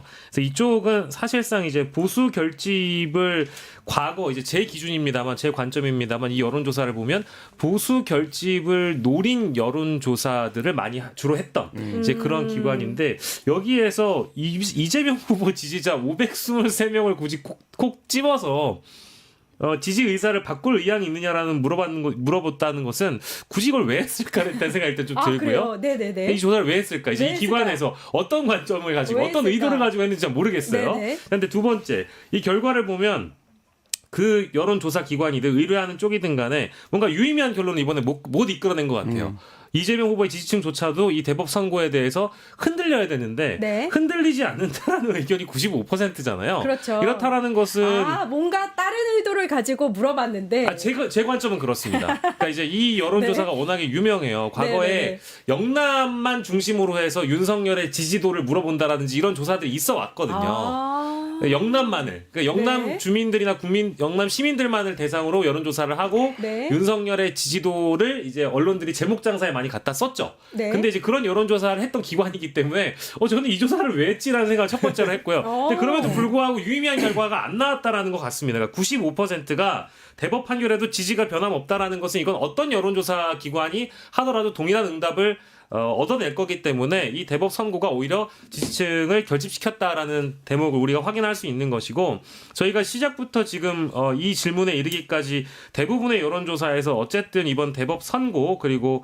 한덕수의 출마 그리고 국민의힘의 경선 컨벤션 효과 등등을 지금 이제 이야기를 하고 있는데 네. 이 세 가지 포인트가 전부 다 이제 다음 주에는 다 빠져나갈 겁니다. 즉 대법 선고는 이미 어느 정도 소비가 된 것 같고 지지층들의 결집을 이뤄냈고요. 두 번째로는 한덕수의 출마도 사실 지금 국민의힘의 단일화 내분 때문에 약발이 거의 다 떨어져 가고 있다고 전 보고 예. 세 번째로는 아까 이제 언급을 했었던 그 포인트마저도 글쎄요 컨벤션 효과도 이렇게 되면 무너지는 거 아니겠는가. 김문수 후보가 지금 당무 우선권이 먼저다. 그렇죠. 지도부와 지금 치받고 있는 그런 상황이 되고 네네네. 있거든요. 네. 그럼 다음 주 여론조사는 이제 불을 보듯 뻔하다. 이 세 가지의 이펙트가 다 빠져나감으로 인해서 지난주에 있었던 기본적으로 민주당 우위에 이재명 우위의 여론조사가 다시 이제 컴백할 가능성이 더 높아질 가능성이 높다. 이렇게 봐야 되겠다. 이 알겠습니다. 한국 여론평파연구소에서 편파연구소죠 여기는 네, 네. 95%였는데 실제로 제가 봐기에는 한 115% 정도 나와야 되는 거예요. 그리고 이게 질문을 어디서 뽑아야냐면 중도층에서 뽑아야 됩니다. 네. 왜냐하면요 보수 진보로 결집하지는 움직이지 않고요 중도를 우리가 보통 중도라고 하는데 그게 중도가 아니고요 약보수와 약진보가 있는 겁니다. 네. 거기에서 얼마나 이재명 후보 지지가 빠졌느냐 높아졌느냐 네. 그걸 봐야 되는데 이거는 제대로 보는 여론조사가 아니다라는 말씀을 드리고 싶고요. 네. 그래서 제가 보일 때는 위기의식에는 오히려 약진보가 강진보로 바뀝니다. 그래서 오히려 더 중도에서 결집했을 것이다 라는 로데이터가 좀 나왔을 것이라고 예측을 하고 있고요. 우리 김한 기자님이 정규재 씨와 그 조갑재 씨의 영향력을 이야기했는데 굉장히 그분들이 설명을 잘했어요. 그리고 또 한편으로는 민주당이 프레임을 잘 잡았어요. 특히 제가 최초로 대법원의 쿠데타라고 제가 규정을 했습니다. 그렇게 함으로 인해 가지고 사법 판단의 이른바 공정성 자체가 훼손되었다고 국민들이 다 느끼게 되는 거예요. 그러니까 이재명은 더 약자, 탄압받는 사람, 그렇죠. 언더독에 대한 사람들의 동정심까지 되면서 지지 여론이 더 강해진 상황으로 저는 흘러가고 있다. 그리고 투표율이 혹시나 높아진다고 하더라도 약지지층까지도 더 포함되기 때문에 오히려 지지율이 저는 좀 더 한 2, 3% 올라가지 않을까. 네. 그렇게 예측을 합니다. 기자님 어떻게 보세요? 댓글 중에 그런 거 봤는데 내란 천국 재판 지옥이다. 이런 댓글이 있더라고요. 그러니까 내란에 동조한 사람들은 뭔가 신문이 뉴스만 보면 막 단일화를 해야 되는 것 같고 뭐 네네네. 뭔가 폼 잡고 다니는 것 같고 네. 이재명 재판 지옥에 빠졌다 이런 얘기하는데 그게 저는 정서라고 이게 뭐냐면 결국 투표를 국민이 한다는 말이에요. 네. 그러니까 예를 들면 저는 이 여론조사도 어떤 기획 속에서 지금 단일화, 뭐 사법부의 개입 이런 것들이 이루어지고 있는 거라고 한다면 그 기획에 아주 하부적인 하나의 어떤 장치로 들어가 있는 거겠죠. 근데 네. 이제 말하자면 이게 그걸 드러내는 건데 이 기획은 대한민국 87년 이후의 직선제 역사에서 절대 국민의 뜻을 거스르는 선택은 이루어지지 않습니다. 그러니까 예를 들면 그거에 대한 믿음이 깨진다 만약에 이번에 어쨌든 6월 3일 이전에 사법부에 의해서 모종의 일로 그러면 저는 6월 3일 선거는 이미 의미가 없어지는 네. 방향으로 갈 거고 그게 87년 이후에 한국 사회의 민주주의와 사회가 진전해온 방식이죠. 그러니까 저는 네. 그거에 대한 깊은 말하자면 신뢰와 믿음 속에서 지금 이 선거를 바라봐야 된다는 생각이 하나 있고 그다음에 또 한 가지는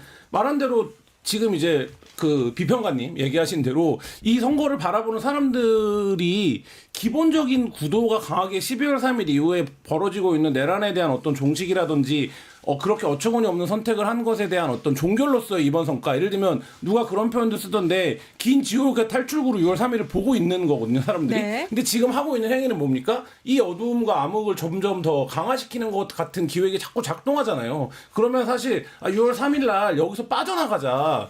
이제 말하자면 사람들의 심리가 더 강화될 수밖에 없고 그래서 일각에서는 나는 지금 이제 실제로 SNS나 댓글 분위기 보면 나는 이재명 별로 지지하지 않았는데 이번에 대법원 하는 거 보니까 나 이재명 이번엔 찍어야 될 것 같아. 이 여론이 되게 많았거든요. 예. 근데 그 이전에 이재명 후보에 대한 그 불호가 높았을 때는 나는 민주당 지지하는데 이재명 말고 다른 사람 나오면 안 되나? 이런 여론도 있었단 말이에요. 근데 저는 이 강한 이제 말하자면 작용이 굉장히 더 강한 그 반작용을 지금 부르는 국면으로 들어갔고 많은 사람들에게 6월 3일은 12월 3일 날 시작된 흑역사가 끝나야 되는 날인 거예요. 근데 지금 벌어지고 있는 일들은 자꾸 그게 연장된다. 뭔가 그게 강화된다. 이런 느낌을 줄수록 6월 3일에 대한 열망은 더 강해지겠죠. 네. 이재명 후보에게 대법원의 유죄 취지의 파기환송심 결과에도 불구하고 지지자들은 계속해서 지지할 의향이 있다. 95% 이렇게 답변을 했고요. 이 여론조사는 공감신문이 한국여론평판연구소에 의뢰해서 5월 4일 전국 만 18세 이상 남녀 1000명을 대상으로 무선 RDD를 이용한 ARS 조사 방식으로 진행이 됐습니다. 응답률은 8.4%였습니다. 네, 표본오차 95% 신뢰 수준 플러스 마이너스 3.1%포인트입니다. 중앙선거관리위원회 홈페이지에서도 여론조사 결과 자세하게 확인하실 수 있고요. 다음 이슈로 넘어가겠습니다.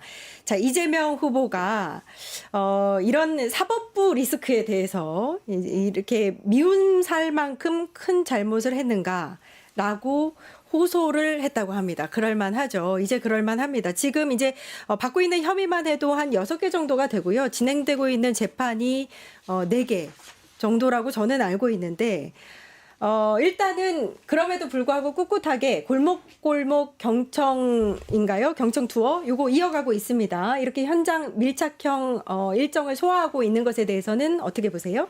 예, 뭐 잘 하고 있다고 보고요. 일단은 그 선대위 출범식 이후에 선대위 조직의 면모가 일단 드러났는데 거기에 이제 골목골목 위원회 같은 게 또 실제 있습니다. 그래서 이번에 공식 일정 시작을 하면서 대도시 위주로 가는 게 아니라 그렇죠. 소도시 위주로 일단 동선을 잡았고요. 그리고 뭐 강원도뿐만 아니라 이제 경북 일정이 많이 충북 음성이랑 경북 일정이 많이 언론에 조명을 받고 있는 그런 상황인데 실제로 이 민심 투어를 하기에 제격인 장소는 뭐 다들 아시는 것처럼 이제 시장을 가거나 네. 골목골목 실제 민생에 어떤 어려움이 있는지를 경청하는 과정을 보여주는 것이 중요하다 보니까 네. 선대위나 이재명 후보 입장에서는 당연히 이제 이런 동선을 짜는 것이 중요하다고 보고 더불어서 파기환송심 선고 이후에 이재명 후보가 뚜렷하게 어떤 이 재판과 관련된 의견을 낸다기보다는 현장 투어로 그것을 이미 입장을 밝히고 있다라고 저는 보거든요. 아. 실제 사법부가 이런 판결을 내려서 선거 개입이나 정치 개입을 한다고 하더라도 나는 국민들을 만나고 나의 선거 운동을 계속적으로 진행을 하겠다라는 그 의지만으로도 네. 지지층을 또한 결집시킬 수 있고 또한 외연의 확장에도 도움이 된다라는 판단 때문에 이제 이런 골목 경청 투어를 하고 있는 것이라고 생각합니다. 네, 현장 밀착형 선거 운동이다 이렇게 볼 수 있는데 이거 선거 운동하는 모습 기자님께서는 보셨을 텐데 어떻게 평가를 하고 계세요? 일단은 여러 트랙 이재명 후보 정도의 지지율과 이런 게 있으면 조직이 있으면 여러 트랙을 나눠서 선거 대응이 사실 가능한 정도의 후보죠. 그러니까 그렇기 때문에 여러 트랙을 나눠서 대응을 하는 게 바람직한 모습이고 네. 예를 들어서 이재명 후보가 지고 있는 상황이라고 하면 사법부에 대한 강한 비판 메시지라든지 지지자를 결집시키기 위한 어떤 강경한 모습을 보여줄 필요가 있지만 지금은 얘기한 대로 그럴 필요가 없는 국면이고, 그러니까 저는 이제 기획이라든지 어떤 캠페인이라든지 이런 부분에서는 굉장히 좀 완숙하고 성숙된 모습이 있다라는 생각이 들고, 그러니까 지금 이제 이재명 후보의 지금 현재의 결론, 그러니까 사법적 결론은 네. 윤석열 정부 들어와서 어쨌든 정치적 반대편을 제거하겠다라고 해서 정치의 문제를 계속 사법으로 가져가서 여러 건들을 수사를 하고 기소를 하고 하는 그러니까요. 과정에서 예. 벌어진 문제다. 그러니까 이거가 문제다라고 지적하는 스피커가 있으면 돼요. 그 스피커가 당내에 있죠. 그러니까 네. 그 얘기를 계속 하면 되고, 네. 그리고 지금 후에 벌어진 사법부에서 발생한 예를 들면 여러 가지 절차와 관례를 어겨서 선거에 개입한 것 같은 양상에 대해서 우리가 정권 교체되면 가만두지 않을 거야. 이거는 사법 개혁할 거야라고 하는 목소리를 또 누가 내면 돼요. 그러니까 네. 그 목소리도 당내에 누가 내고 있죠. 네. 그러면 이재명 후보는 이 모든 거를 아우르는 어떤 캠페인, 그 다음에 이제 본인의 모습 이런 거를 집중하면 되고, 이거는 지금 저쪽에서 오늘도 그 얘기가 나왔습니다만 뭐 한덕수 후보 공약도 지금 안 내놓고 있는 거거든요. 그러니까 뭐 이런 상황들과 있기는 대비되면 할까요? 누가 말하자면 숙간 능력이 있는 사람인가 이 부분을 네. 대비하는 전략으로서도 굉장히 효과적인 전략이고, 이재명 후보 입장에서는 오히려 지금 조심해야 되는 거는 강한 메시지를 내려고 하다가 네네. 어떤 프레임 안에서 싸우게 되는 상황이 제가 보기에는 1위 후보가 가장 위험한 상황입니다. 그러니까 예를 그렇죠. 들면 본인의 메시지 때문에 예, 예. 그 메시지를 헤매어내야 되고 이런 상황이 그 불리한 상황인데 뭐 별다른 문제 없이 지금까지는 잘 캠페인이 진행되고 있는 것 같습니다. 네, 제가 아까 4개 재판이라고 했는데 사실 5개 재판이 진행되고 네. 있더라고요. 그러면 사실 이제 최근 경북 지역을 찾아서 민주당 지지해달라 이렇게 호소하기도 하면서 내가 그렇게 미움 살 만큼 잘못을 했느냐 이런 호소를 하셨거든요. 이런 얘기가 나올 만해요. 그 이재명 방식이 만들어진 것 같아요. 과거에 이제 비호 감독가 있을 때 김대중 대통령 같은 경우는 김대중과 함께라면 예. 든든해요. 이히 뭐 이런 거 있지 않습니까? 네. 아주 밝은 웃음이라든가 네. 이러면 이제 햇볕 정책의 모습을 국민들에게 보여줬단 말이에요. 네. 근데 이재명 대표는 진솔하게 쉽게 말하면 감정이입, 동정표야 이거. 그런 전략이에요. 우리 이제 표 중에서 최고의 표가 동정표라고 합니다. 동정표라는 것이 유권자와 정치 지도자가 감정이입이 돼서 물화일체가 되는 상황이에요. 네. 즉 윤석열 정권으로부터 우리 국민들이 탄압받았는데 그중에 이재명이 가장 많이 탄압받았어. 이런 느낌을 가지고 지금 선거운동을 하고 있는 거거든요. 네, 네. 그러니까 아주 좀 자연스럽게 한다 이렇게 보여지고요. 그다음에 이 경청 투어나 현장 밀착형도 제가 보기에 제가 잘 빠졌다라는 생각이 드는데 정말 그 캠프에 훌륭한 참모가 있다라는 생각이 드는 게 예. 거대 프레임은 다 형성이 됐어요. 네. 바둑으로 치면은 대마가 막 휘젓고 다닐 상황이 아니야. 아. 지금은 이미 어느 정도 대세를 잡았기 때문에 한 집 두 집만 이기면 되는 거예요. 네. 그런 상황이기 때문에 원래 대도시를 가는 것은 휘젓고 다니면서 프레임 짤 때 가는 그렇죠. 거예요. 과거 YS DJ 시절에 DJ는 광주를 가서 바람을 일으킵니다. YS는 부산에 가서 바람을 일으켜요. 네. 그럴 필요가 없는 거예요. 지금은. 지금은 오히려 골목골목 다니면서 한 표, 두 표를 잡는 것이 중요한 상황인 거예요. 네네. 그런 측면에서 저는 이미 바둑으로 치면 개가 바둑에 들어갔다. 예, 예. 안정적으로. 네. 뭐 그렇게 저는 해석이 되는 것 같아요. 네, 이런 상황에서 일단은 저쪽에 상대 진영에서는 늘 이재명 악마화, 정적 죽이기 뭐 이렇게 해왔기 때문에 약간 이제 갈라치기가 이루어진 것도 있고 그런 상황에서 여러 가지 이렇게 테러라든지 공격을 받아오셨던 것도 사실이에요. 그런 상황에서 어제는 테러 모의 제보가 잇따르고 있다 이런 소식이 전해졌고 결국에는 일정을 소화하시면서 악수를 하지 않는 지지자들과 여기까지 이제 이르렀다고 합니다. 어린아이만 예외를 뒀다고 하는데 어떻게 보세요, 에디터님? 뭐 어린아이들이 사실 이재명 후보에게 뭐 어떤 물리적인 위해를 가할 존재들은 아니잖아요. 그렇죠. 그러니까 당연히 스킨십이 필요한 부분이 있다면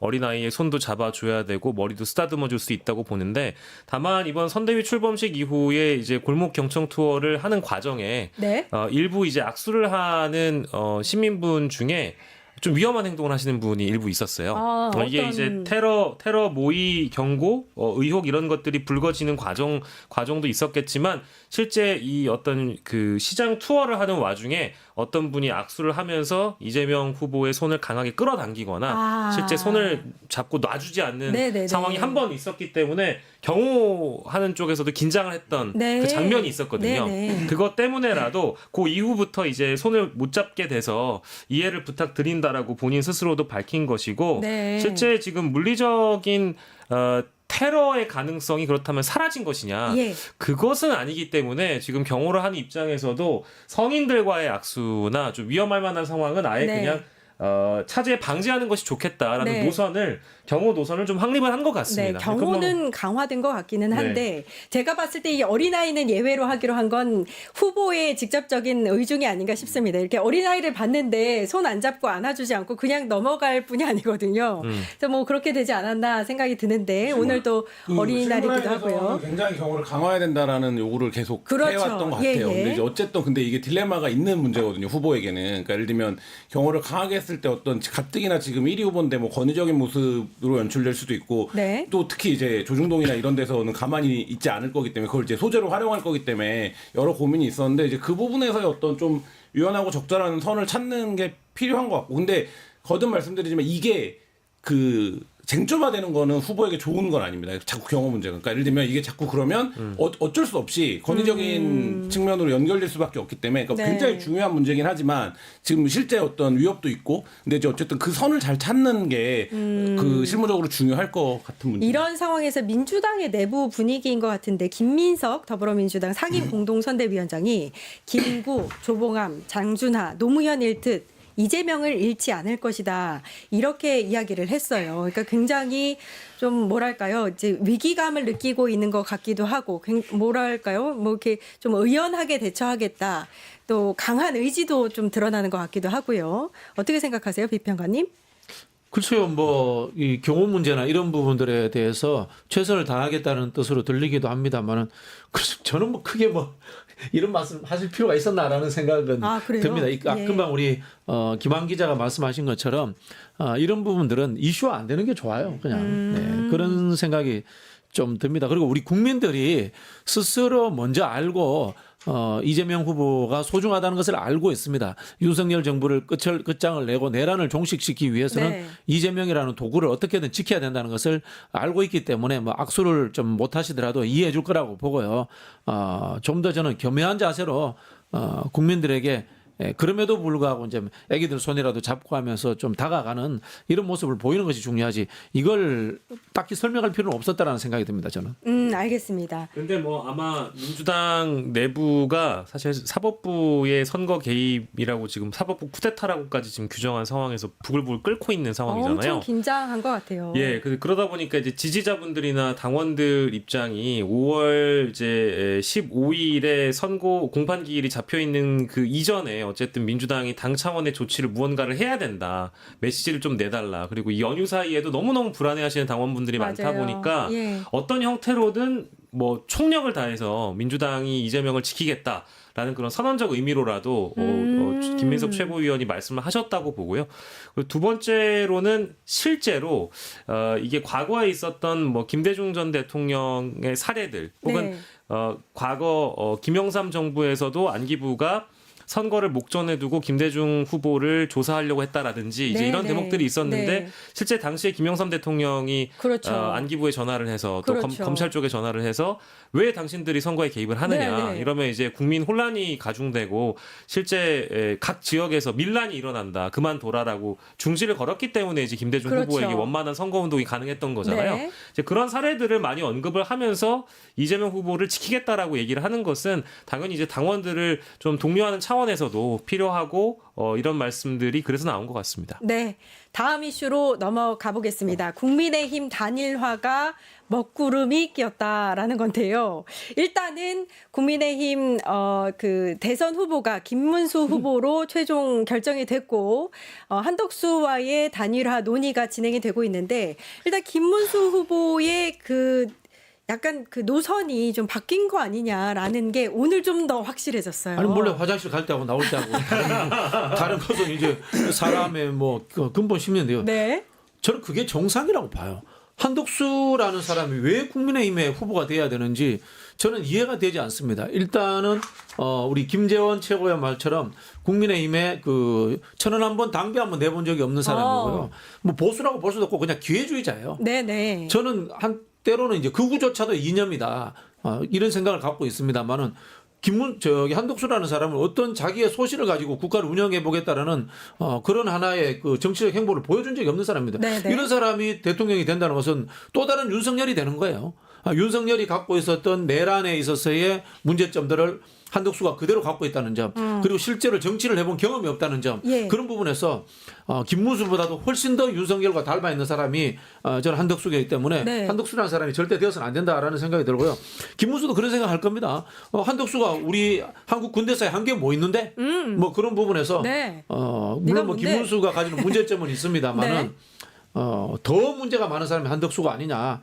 라는 식의 생각을 저는 이게 보여주는 하나의 단면이다 이런 생각이 듭니다. 네. 여기가 한덕수당이냐 이렇게 얘기했다고도 하고 오늘 조계사에서 만났는데 한덕수는 3번이나 이제 곧 만나자 오늘 만나자 이렇게 얘기했는데 대답을 회피했다고 네, 해요. 그러니까 이게 제가 이 방송에서도 말씀드리는데 저게 있는데 저도 뭐 대선 취재를 해보지만 후보가 되면 급격하게 후보를 중심으로 한 구심력이 발생을 합니다. 네. 이건 어쨌든 후보가 된 거예요. 네, 그러니까 네. 후보가 된 거기 때문에 당무 우선권을 갖고 있어요. 후보 마음대로 하는 겁니다. 네. 그 기간 중에는. 네.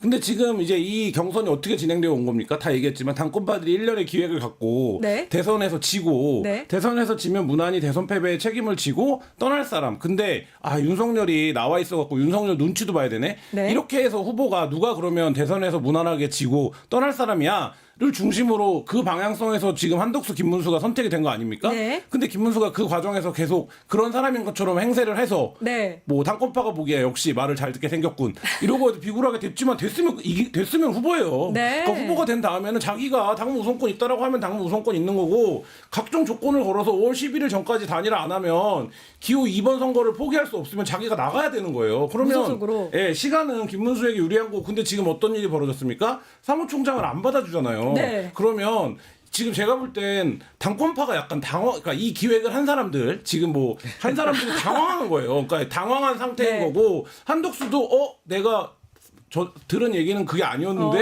지금 뭐 이런 스탠스인 네. 거고 근데 이거는 그분들이 뭐 저보다 정치를 모르지 않을 거고 네. 정치 하루 이틀 한 분들이 아닌데 이거는 후보로 선출된 이상 당연히 발생하는 구심력이고 이 구심력이라는 건 예를 들면 어떤 기획이 있더라도 후보가 싫은데 나 그냥 나갈 건데라고 하면 못 이기는 거예요. 그러니까 지금 그 상황에서 말 듣기로 했잖아요. 우리 말 들어야죠. 왜 약속이 다르잖아요. 라고 하려면 그 약속을 다 까야 되는데 네. 그럼 그 약속을 다 깔 수 있습니까 지금? 그러니까 안 되는 상황이면 저는 공식적으로 오피셜한 지위를 갖고 있는 김문수가 유리한 판이다. 이거 뭐 몇 가지 장면을 좀 보면요. 네. 일단은 후보 선출된 당일이었습니다. 그러니까 정확하게는 5월 3일이었죠. 5월 3일에 김문수 후보 측에서 그 단일화는 25일까지 하면 되는 거 아님?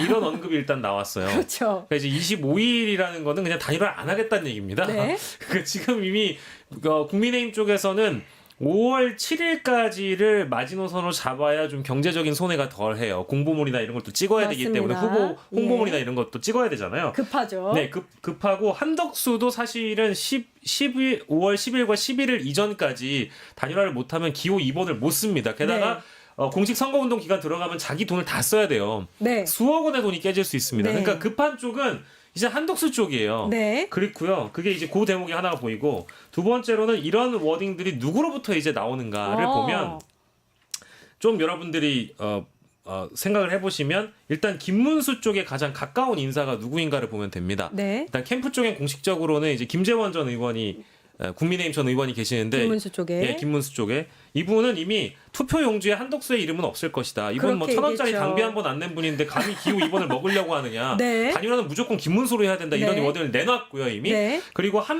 차명진. 차명진. 예, 차명진 전 의원도 김문수 후보하고 아주 가까운데 네. 관련된 이야기들을 많이 본인 유튜브나 이제 인터뷰를 통해 지금 하고 있거든요. 심지어 당무 보이콧까지 얘기까지 나오고 있습니다. 당무 네네네. 우선권을 갖고 있는 네. 후보를 지도부가 흔든다는 것은 말이 안 된다. 우리가 주도권을 가지고 하겠다라고 지금 차명진 전 의원과 김재원 전 의원 약간 지금 현재 보수 정치판에서는 이름이 지워졌던 분들인데 다시 등장하기 시작했단 말이에요. 네네. 본인의 이름이 기사화되기 시작했는데 이 주도권을 내려놓겠습니까? 절대 안 내려놓죠. 이제 그거 하나가 있고요. 그리고 세 번째로는 이 판을 이제 제가 쉽게 얘기하면 국민의힘이 프로듀스 101을 이미 했어요. 네. 그래서 이제 센터를 김문수로 결정을 했습니다. 네. 그래가지고 내가 센터고 내가 싱글로 떼어도 얼마든지 내가 앨범 내고 성공할 수 있는데 네. 저쪽에 어디 다른 방송국에 무명 가수전 싱 어게인 이런 치는 한덕수라는 사람이 네. 갑자기 이 판을 먹겠다고 덤벼들어요. 네. 미쳤다고 제가 이 판을 내주겠습니까? 저라도 안 내주죠. 이해가 됩니다. 안 하면 솔로 앨범 내가지고 나 혼자 해먹겠다는데 네. 미쳤다고 무명 가수를 받아줍니까? 네. 이제 그런 상황이 됐다라는 겁니다. 그런데 국힘 지도부가 일단 오늘 속보 나온 걸로 보면 김문수 후보에게 사기꾼이라는 단어까지 썼다고도 하고. 그래봤자 이제 옥새는 김문수한테 네네. 가 있는데요. 그다음에 이제 단체 대화방에서 국민의힘 국회의원들이 모여 있는 단체 대화방에서 빨리 단일화가 돼야 된다 이런 목소리가 나오고 있다고 해요. 혹시 국힘 내부 상황은 한덕수로 이미 결정이 되어 있는데 아니요, 이제 김문수 친윤들만 혼자 그렇죠. 그러는 게 아닌가? 친윤들만 그렇죠. 친윤들만. 그런데 이 상황은 명태균한테 물어봐야 됩니다. 네. 이거 사실은 네. 뭐 명태균이 똑똑한 게 아니고요. 네. 그 정치 컨설팅 하는 사람들은 다 아는 이야기인데요. 거대 정당 후보와 무소속 후보가 단일화를 할 때는 거대 정당 후보가 시간을 끌고 룰 미팅 하면은 무조건 거대 정당 후보가 이겨요. 그렇죠. 왜냐하면 거대 정당 후보는 한번 뽑히는 과정에서 찍어봤거든. 네. 그런 정들이 당원들과 지지자들 사이에 있는 거고요. 네. 그다음에 거대 정당 후보는 검증이 됐어요. 네. 그리고 화력이 좋아요.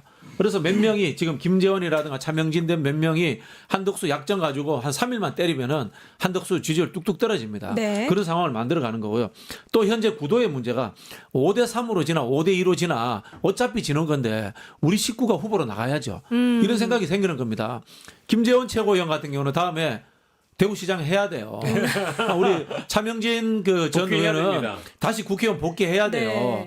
한덕수로 지는 것보다 네. 김문수로 져야지 이 두 네. 사람한테는 미래가 있는 겁니다. 각자의 그 미래가 있군요. 그리고 있는 미래가 있으면 이 단일화에서 좀 그 부분을 계산을 하고 있지 않을까. 그러니까 이게 시간이 그러니까 단일화는 기한을 정해놓고 하는 단일화는 시간이 있는 사람이 이기는 거예요. 그러니까 말씀하신 대로 거대 정당이 이기고 시간이 있는 사람이 이겨요. 근데 김문수는 어쨌든 정당한 절차를 통해서 뽑혔잖아요. 단일화가 안 되면 그냥 국민의힘 후보로 뛰면 돼요. 6월 3일까지. 네. 근데 한덕수는 지금 정해놓은 거 아닙니까? 그쵸? 5월 10일까지는 돼야 되고 5월 10일 날 안 되면 25일 가야 되는데 그러면 15일 나는 내 돈 써야 되고 네. 그다음에 그렇게 돼서 만약에 한덕수로 단일화가 되면 2번을 못 쓰는 상황이 돼요. 네네. 그러면 제가 김문수 후보의 참모라고 하더라도 10일까지 최대한 버텨보시죠. 이렇게 나오죠. 그러면 10일 날 되면 사퇴 선언을 하는 게 수순인 거죠.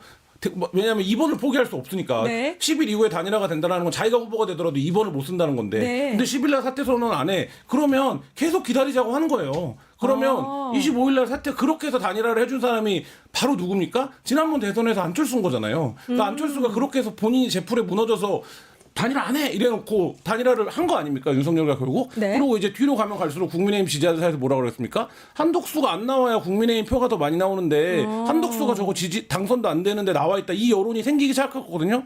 그리고 이제 사자 여론조사를 돌리기 시작합니다. 그렇게 되면 근데 한덕수가 3등 나오기 시작하잖아요. 그러면 가는 거예요. 그러니까 이거는 김문수 입장에서는 내가 왜 빨간 날 6일까지 빨간 날인데 내가 왜 빨간 날 단일화를 해? 빨간 날 단일화 해봐 효과도 없는데 이렇게 지금 생각하고 일단 7일 날 얘기합시다. 이래도 할 말 없는 상황인 거예요. 최종적으로는 단일화가 될 것 같으세요? 안 될 것 같으세요? 그거는 지금 제가 이 시점에 단언하기는 좀 어렵습니다만 안 될 가능성이 오히려 더 높은데 하긴 하더라도 아마 한덕수로 맨 처음에는 단일화가 되겠지. 여론조사상 아까 우리가 살펴보더라도 한덕수가 약간 높습니다. 더 높은데 네. 이제 그 여론조사는요 얼마든지 시간의 지남에 따라서 김문수로 그렇죠. 쏠릴 수 있습니다. 이게 예. 좋은 모델이 하나 있는데 아마 명태균 관련된 취재를 이제 김원 기자님이 해보셨기 네. 때문에 오세훈 시장과 안철수 후보가 하는 네. 서울시장 단일화 아. 과정을 보면 그때도 안철수가 높았어요. 네. 외부에 있는 어떤 단일화의 좋은 상대로 안철수가 꼽혔던 이유는 맞네요. 상대적으로 중도를 소구하고 중도 보수를 아우를 수 있는 지지율을 확보하고 있는 모델이었기 때문에 오세훈이 잡아먹은 겁니다. 그러니까 김문수 쪽도 그런 모델을 꾀할 수밖에 없는 상황일 거예요. 그리고 시간이 흐름으로 인해서 이제 아까 말씀 주셨지만 한덕수를 생채기를 내기 시작하면 지지율은 떨어지고 김문수가 우위를 차지할 거고요. 단일화의 룰에 대해서도 한덕수가 대폭 양보한다고 지금 나오고 있거든요. 국민의힘 후보 단일화 추진본부장도 장동혁 의원으로 내정을 하려고 하는 것 같아요. 김문수 측에서는. 근데 이게 진짜 웃긴네요. 이 3시간 전에 나왔던 YTN 보도가 채널A 단독 보도로 다시 또 배치돼버리네. 아, 그래요? 고사를 또 했다고 하네요. 그러니까 이게 지금 이런 보도가 계속 나올 겁니다. 이 단일화 내분이 연휴 내내 길어질 건데 김문수 측이 주도권을 갖고 이런 식으로 계속 이 판을 휘두르는 순간 한덕수 쪽이 과연 힘이나 쓸 수 있을까? 저는 뭐 가능성은 낮다고 보죠. 계산조차 못하고 있지 않을까 지금 상황에서. 굉장히 당황스러울 거예요. 네. 지금 한덕수가 양자부도로 이재명 후보가 붙였을 때 이기는 여론조사가 나온다. 이러면 단일화가 급물살을 타요. 네. 근데 한덕수도 지고 김문수도 지고 어차피 지는데 왜 양보해요? 제가 봤을 때 쉽지 않은 게임이에요. 결국 저는 한덕수가 자진 사퇴하는 상황이 올 수도 있다고 봅니다. 알겠습니다. 10일 이후에는 김문수 쪽에서는 한덕수가 나가면 6번이고 우리가 나가야 2번이다. 이 얘기만 해도 김문수가 이기는 판이에요. 알겠습니다. 그러니까 계속해서. 친윤 중심으로 해서는 마치 중대결심 할 것처럼 일부 보도에는 한덕수 후보와의 단일화 가능성을 염두를 해두고 김문수가 사기꾼이라는 식으로 얘기를 하고 있습니다만 이 양반들 실제 자기들이 벌떼처럼 들고 일어나가지고 탈당을 하거나 한덕수를 중심으로 한 무슨 창당을 하거나 이런 생각까지 하고 있는지 모르겠어요. 근데 그게 실제화 될 것이냐? 그럴 가능성은 제로라고 저는 그리고 보입니다. 이게 김문수 만세 부르죠. 그럼요. 예. 다 자산 많은 당을 본인이 차지. 다 먹는 건데. 중진들 다 나가지고. 네네. 근데 우리가 보기에는 김문수가 윤석열과 굉장히 가까워 보이잖아요. 이념적으로나 정신적으로나 네. 굉장히. 근데 그분이 개업 논의하는 국무회의 초대를 못 받은 분이에요. 그 10명 안에 순서대로 불렀는데 못 믿는 사람이죠. 네, 10명 안에 못 들어온 사람이에요. 그러니까 친윤들 입장에서는 그러니까 말하자면 태극기의 스피커로서 활용했던 거지 이거를 먹을 거다라고 생각하진 않았는데 지금 계산은 이미 어긋나기 시작했다 이런 생각. 그러니까 오늘 알겠습니다. 저녁 7시에 그 국민의힘 의원총회는 의총이 열린다고 하죠. 예정대로 하잖아요. 예. 근데 거기에서 아마 분출할 겁니다. 우리가 김문수에게 속았다부터 시작해가지고 별의별 얘기가 다 나올 거지만 아무 소용이 없을 소용이 없습니다. 아니 우선권을 줬잖아요. 네. 아니 본인들이 속을 해요 그러면. 아니 심지어 양다리를 걸친 사람도 있어요. 네. 그러니까 마음은 한덕수에 하지만 조직은 김문수에 가 있던 사람들이 태반이거든요. 근데 이제 와서 이걸 돌이킬 수 있겠습니까? 네, 정치 인사들 모아서 속풀이하는 시간 아주 재밌게 들어봤습니다. 지금까지 박영식 시사 에디터, 박진영 전 민주연구원 비평가님, 네, 김한 한겨레 21 기자님과 함께 이야기 나눠봤습니다. 저희는 월요일부터 일요일까지 쉬지 않습니다. 이슈를 끝장내는 끝장뉴스 내일 오후 4시 50분에 다시 찾아뵙겠습니다. 감사합니다. 감사합니다.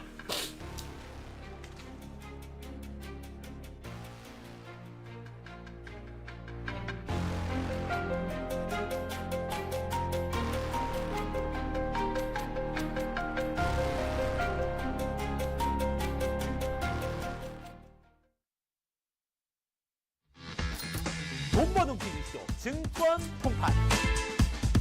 너도 받고 나도 받는 친구 초대 무제한 적립 이벤트.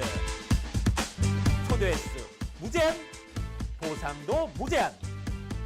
한 문제만 풀면 친구도 코인, 나도 코인.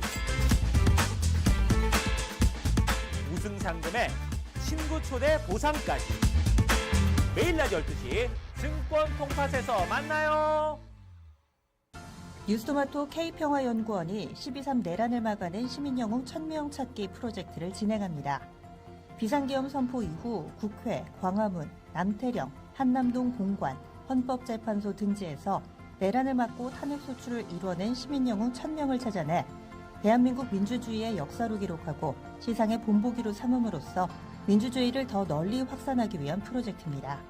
이 과정에 직접 참여했거나 참여자를 추천해 주실 분들은 우측 제보하기 QR코드나 아래 메일로 추천 및 제보해 주세요. 민주시민 여러분의 많은 참여 바랍니다. 뉴스토마토 K평화연구원과 함께 해주실 분들의 추천 제보 및 후원을 기다립니다.